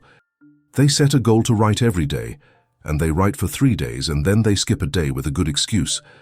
And then they skip another day, and within 2 weeks they are no longer writing, and they are confused about why they cannot seem to maintain their commitment. The confusion comes from not understanding that each small violation of integrity was a message to their subconscious mind that their commitments are not real, that their word does not matter, that they cannot be trusted to follow through. And once that message is received enough times, the subconscious stops taking your commitment seriously. It stops mobilizing energy for your goals. It stops believing that the commitment will be kept, and without that belief, sustained action becomes impossible. Allen's formula is brutally simple. Integrity is doing what you said you would do, long after the mood you said it in has left you. This is perhaps the most important sentence in his entire teaching on will, because it captures the essence of what separates people who achieve from people who dream. Everyone makes commitments in moments of inspiration, in moments of clarity, in moments of emotional elevation. In those moments, the goal seems clear, the path seems obvious, the commitment seems easy. Yes, I will wake up at 5 a.m. every day. Yes, I will write 1,000 words every morning. Yes, I will exercise 5 times per week. Yes, I will stop wasting time on social media. These commitments are easy to make because in the mood you are in when you make them, they seem completely reasonable and completely achievable. But then the mood changes. And this is the critical moment. This is where integrity is tested. You wake up the next morning, and the inspiration is gone, the clarity has faded. The emotional elevation has been replaced by normal waking consciousness that just wants more sleep. The commitment you made yesterday now seems unreasonable. It seems too hard. It seems unnecessary. In this moment, the person without integrity renegotiates the commitment based on their current mood. Well, I didn't really mean every day. I'll start tomorrow. I can skip today and still be fine. This renegotiation feels rational in the moment, but it is actually the destruction of the throne. It is the signal to your subconscious that your commitments are mood-dependent, that they only apply when you feel like it, that they are not actually commitments at all, but rather aspirational suggestions that may or may not be followed, depending on circumstances. The person with integrity makes a different choice. They notice that the mood has changed. They notice that they do not feel like doing what they committed to do. They notice all the rationalizations their mind is offering for why it would be okay to break the commitment. And then they do it anyway. Not because they feel like it, they do not. Not because it is easy, it is not. Not because anyone else will know, no one will. But because they gave their word to themselves, and their word means something. This is integrity in action, and every time you act with integrity, you reinforce the throne. Every time you keep a commitment despite the mood having changed, you send a powerful message to your subconscious. My word is law. When I commit, it happens. I am someone who can be trusted. This capacity for integrity must be built gradually, starting with small commitments that you can definitely keep, and then scaling up as your capacity grows. You cannot expect to maintain integrity through massive life-changing commitments if you have never practiced maintaining integrity through small daily commitments. This is why Allen emphasizes the importance of starting small. Make a commitment so small that you cannot possibly fail to keep it. Perhaps it is making your bed every morning. Perhaps it is drinking a glass of water when you wake up. Perhaps it is writing 1 sentence per day. The size of the commitment does not matter. What matters is keeping it every single day without exception, until the pattern of integrity is so deeply established that breaking commitments becomes psychologically uncomfortable. Once you have established this pattern with small commitments, you can make larger commitments with confidence because you have proven to yourself that your word means something. James Allen also observed that integrity is the source of all authentic confidence. False confidence comes from ego, from comparison to others, from past successes that may not be repeatable. Authentic confidence comes from integrity, from the deep knowing that you do what you say you will do, that you can rely on yourself, that when you commit to something, it will get done. This confidence is unshakable because it is based on demonstrated evidence, not on hope or belief.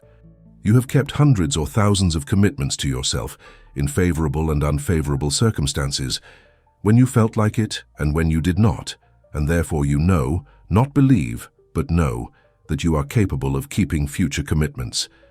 This knowing is what allows you to take on challenges that would terrify others, to make commitments that seem unreasonable, to pursue goals that seem impossible, because you trust yourself to continue when things get hard, and that trust is earned through integrity.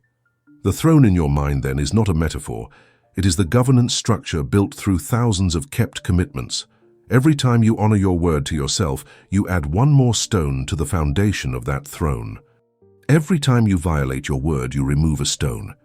Most people wonder why they feel powerless, why they struggle with motivation, why they cannot seem to sustain effort toward their goals.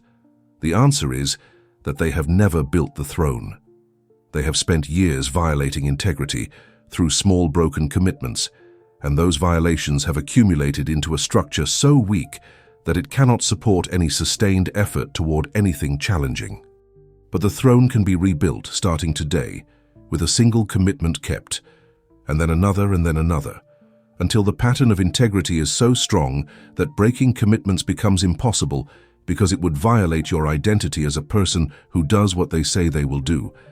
This is the throne, this is power. This is what James Allen is offering you if you have the discipline to build it.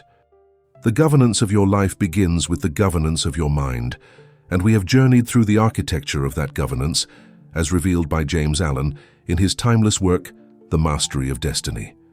Let us now synthesize the pillars that, when properly understood and implemented, transform you from a subject of circumstance into the sovereign of your own reality. The first pillar is causality, the recognition that you are not the victim of random forces, but the creator of your circumstances, through the consistent quality of your thinking. Your life is a ledger, and every entry in that ledger is the mathematical result of your habitual thoughts. When you accept this, blame dissolves, victimhood becomes impossible, and power returns. You are the master of thought, the molder of character, and the maker and shaper of your conditions, environment, and destiny. This is not motivational rhetoric. This is the fundamental law of consciousness, operating with mechanical precision in every moment of your life. The second pillar is order, the cure for what Allen calls soul disorder, which is the condition of living as a rudderless ship, tossed by every wave of circumstance, every headline, every opinion, every external force.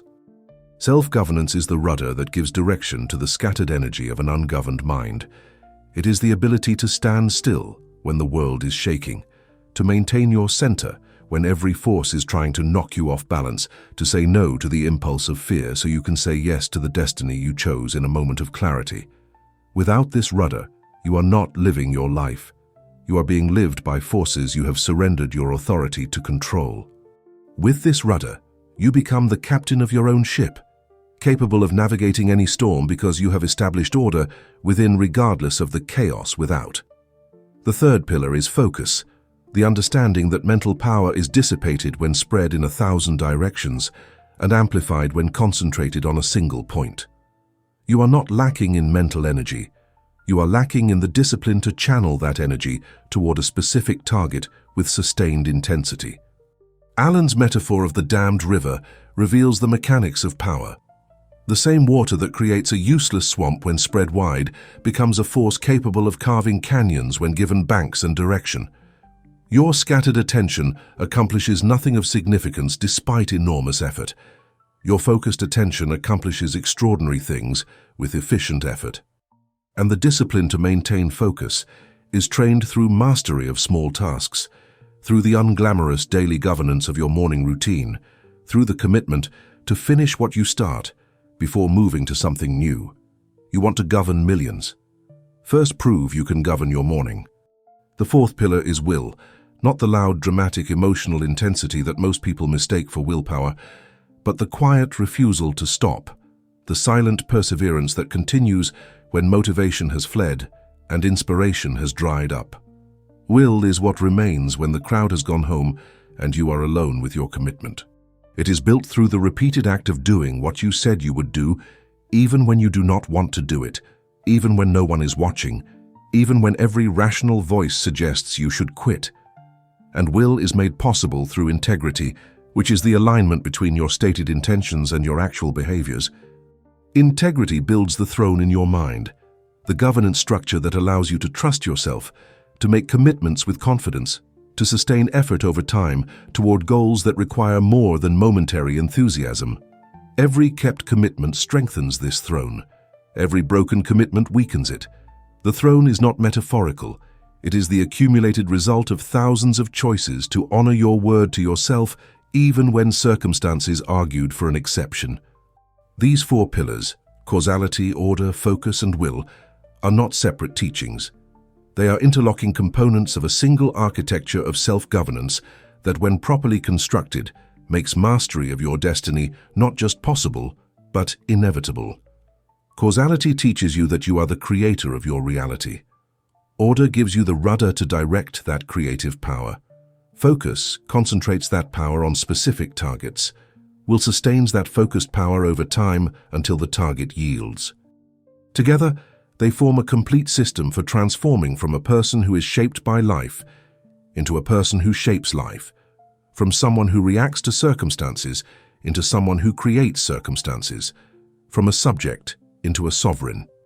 The governance of your life begins the moment you decide that no negative thought is allowed to reside in your mind without being challenged, and this is perhaps the most revolutionary act you can undertake in a world that has normalized mental chaos, emotional reactivity, and passive acceptance of whatever thoughts happen to drift through consciousness. James Allen is calling you to something far more powerful than positive thinking or gratitude practices or any other superficial technique.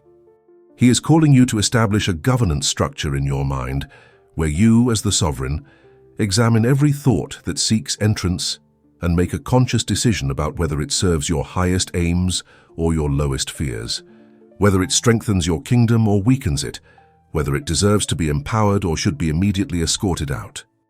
This level of mental sovereignty is radical because it requires constant vigilance, and constant vigilance requires that you be present with your own mind rather than lost in the stream of unconscious thinking.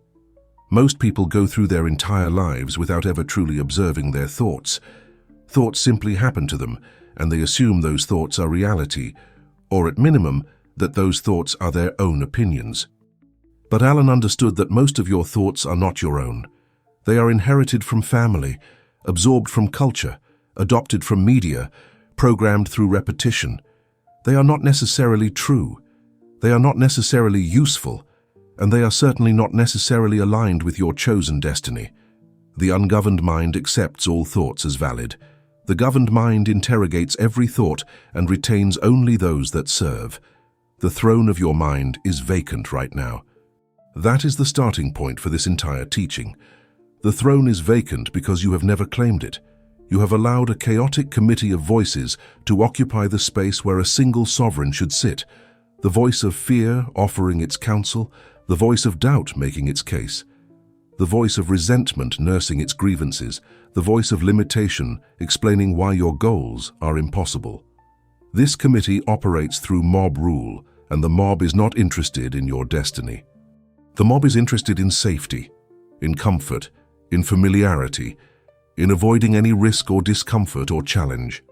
And so the mob will always argue for staying where you are, for not attempting the thing you dream of attempting, for accepting the life you have, rather than creating the life you want. But Allen is revealing something that most people never realize. The mob only has power because you have not claimed the throne. The moment you recognize yourself as the rightful sovereign of your consciousness, the mob loses its authority. It can still make noise, it probably will for quite some time, but it cannot make decisions. That authority belongs to you alone, if you claim it. And claiming it does not require some dramatic external event or cosmic permission. It requires only the recognition that this is your mind, this is your life, this is your destiny, and no thought gets to determine your direction unless you, as sovereign, grant it that power.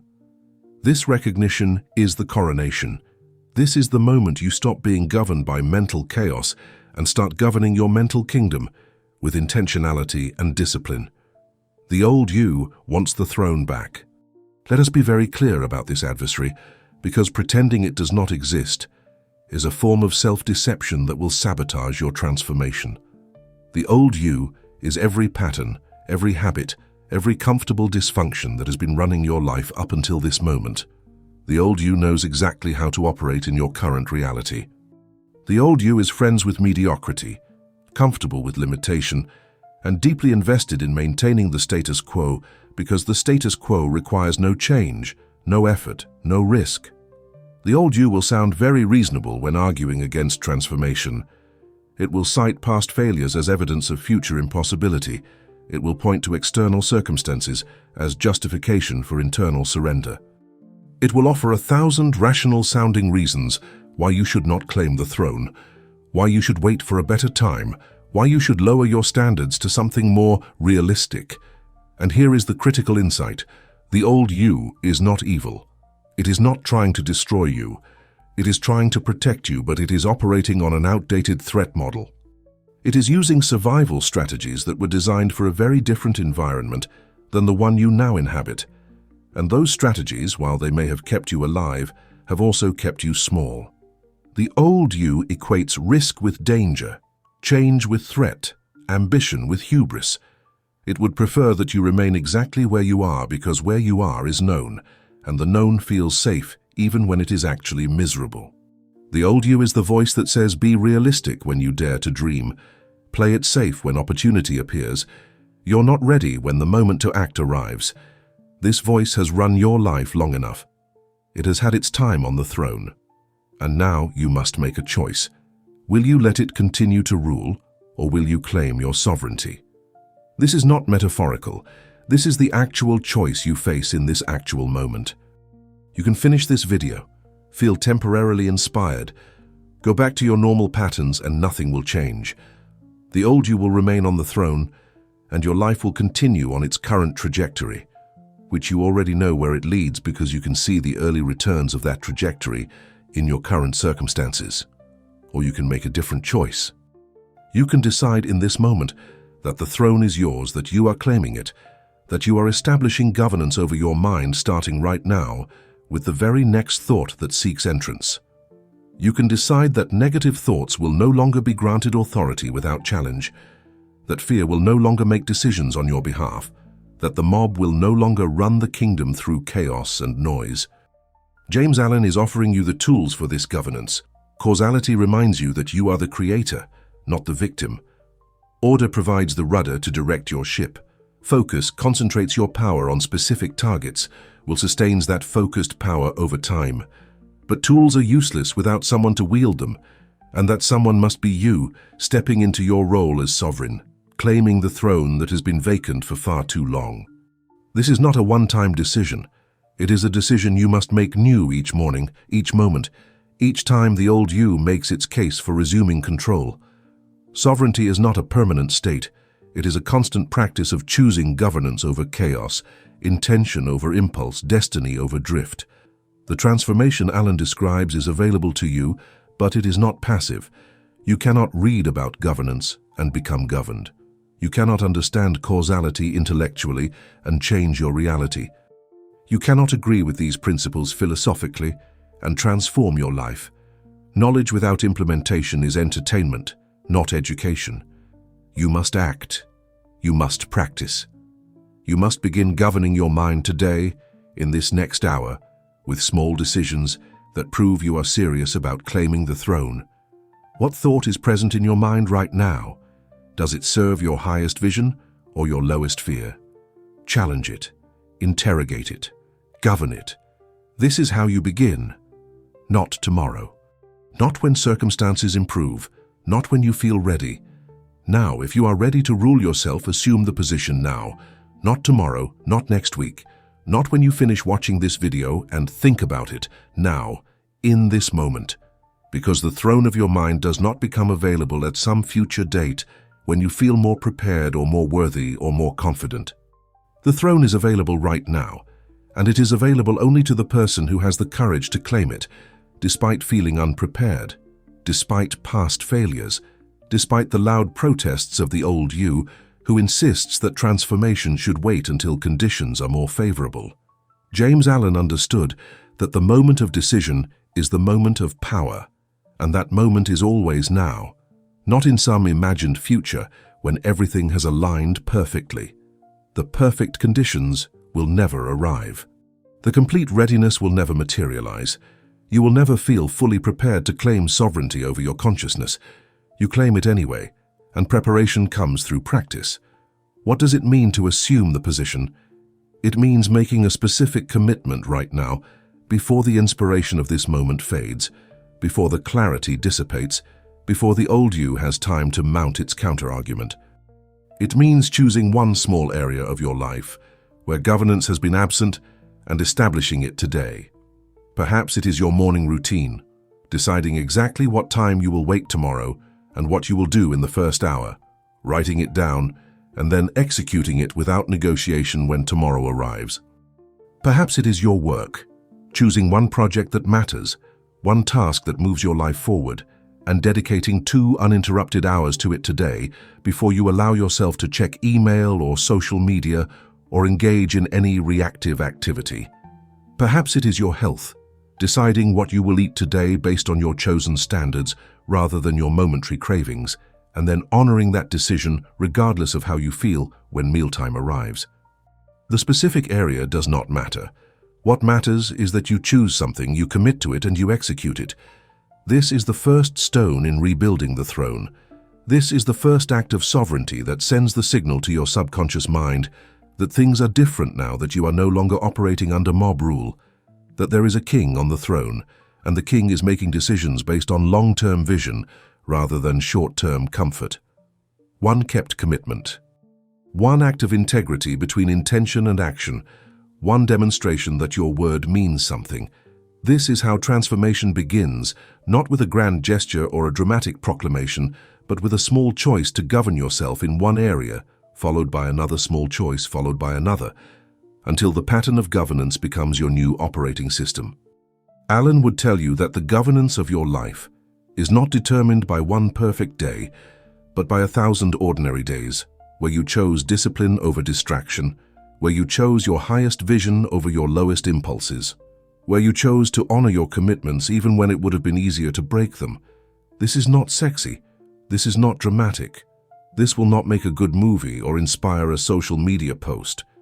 But this is how mastery is built, through the unglamorous daily practice of showing up, doing what you said you would do, maintaining your standards when no one is watching, continuing when others have quit. The throne is not claimed through one heroic moment. The throne is claimed through 10,000 small acts of governance that compound over months and years into a completely different life built on completely different foundations. But here is where most people fail, and it is worth naming this clearly so you can defend against it. They confuse understanding with implementation. They finish this video. They agree with everything they heard. They feel inspired and motivated, and they believe that their transformation has begun simply because they now understand these principles. This is self-deception. Understanding is necessary but completely insufficient.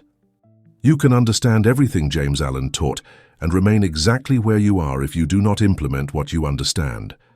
The measure of learning is not what you know, it is what you do. And what you do tomorrow morning when your alarm goes off will reveal whether you actually learned anything today or whether you merely entertained yourself with interesting ideas. The challenge then is this: prove that you are serious about claiming the throne.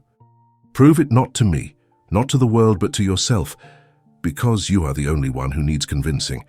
Your subconscious mind has watched you make and break commitments for years. It has learned not to take your declarations seriously because declarations are cheap and follow-through is rare. You have trained it to expect that initial enthusiasm will fade, that commitments will be renegotiated when they become uncomfortable, that transformation will be postponed whenever the cost becomes clear. Now, you must retrain it. You must prove through consistent action that things are different, that you are different, that when you claim the throne this time, you mean it. Write in the comments, "I take the throne." This is not a meaningless gesture. It is your public declaration of intent, your line in the sand, your commitment witnessed by others who are on the same journey. When you write those words, you are making yourself accountable not just to yourself, but to a community of people who understand what you are undertaking and who will remember that you made this commitment. This accountability is valuable because the old you cannot rationalize away a public commitment as easily as it can rationalize away a private one. When things get difficult, and they will get difficult, you will remember that you declared your sovereignty publicly, and that memory will help you maintain it when maintaining it would otherwise be too uncomfortable. But understand what you are committing to. You are not committing to perfection. You are committing to governance. You will still have difficult days. You will still face challenges and setbacks. You will still experience moments of doubt and fear. Claiming the throne does not make you immune to the human experience. It makes you sovereign over how you respond to that experience. The governed life is not a life without problems. It is a life where problems are met with thoughtful response rather than reactive panic, where setbacks are treated as feedback rather than failure, where difficulty is recognized as the resistance necessary for strength building. You are committing to meet whatever emerges with the tools Alan has given you: causality, order, focus, and will. Let us be clear about what happens if you do not take this step. If you close this video and return to your previous patterns, nothing changes. The insights you gained will fade within days. The inspiration you felt will be replaced by the comfort of familiar routines. The old you will resume its position on the throne, and 6 months from now you will be exactly where you are today. Possibly even further behind because you will have spent 6 months not governing yourself. This is not a threat. This is a prediction based on observation of how transformation works. The moment of inspiration is a gift, but inspiration unused is inspiration wasted. The window is open right now. It will not stay open forever.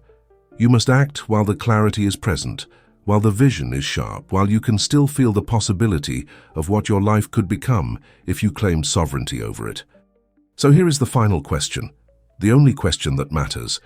Will you take the throne, or will you continue to let the old you occupy it?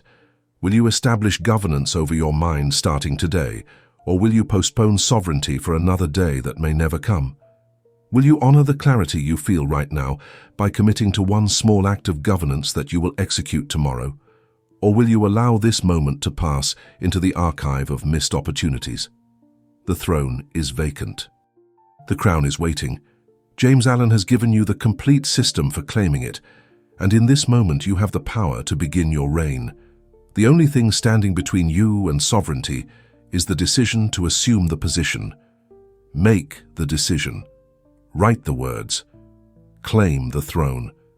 And tomorrow, prove through action that you meant it. This is how mastery begins. This is how destiny is seized. This is how you become finally and fully the monarch of your own mind and the architect of your own life.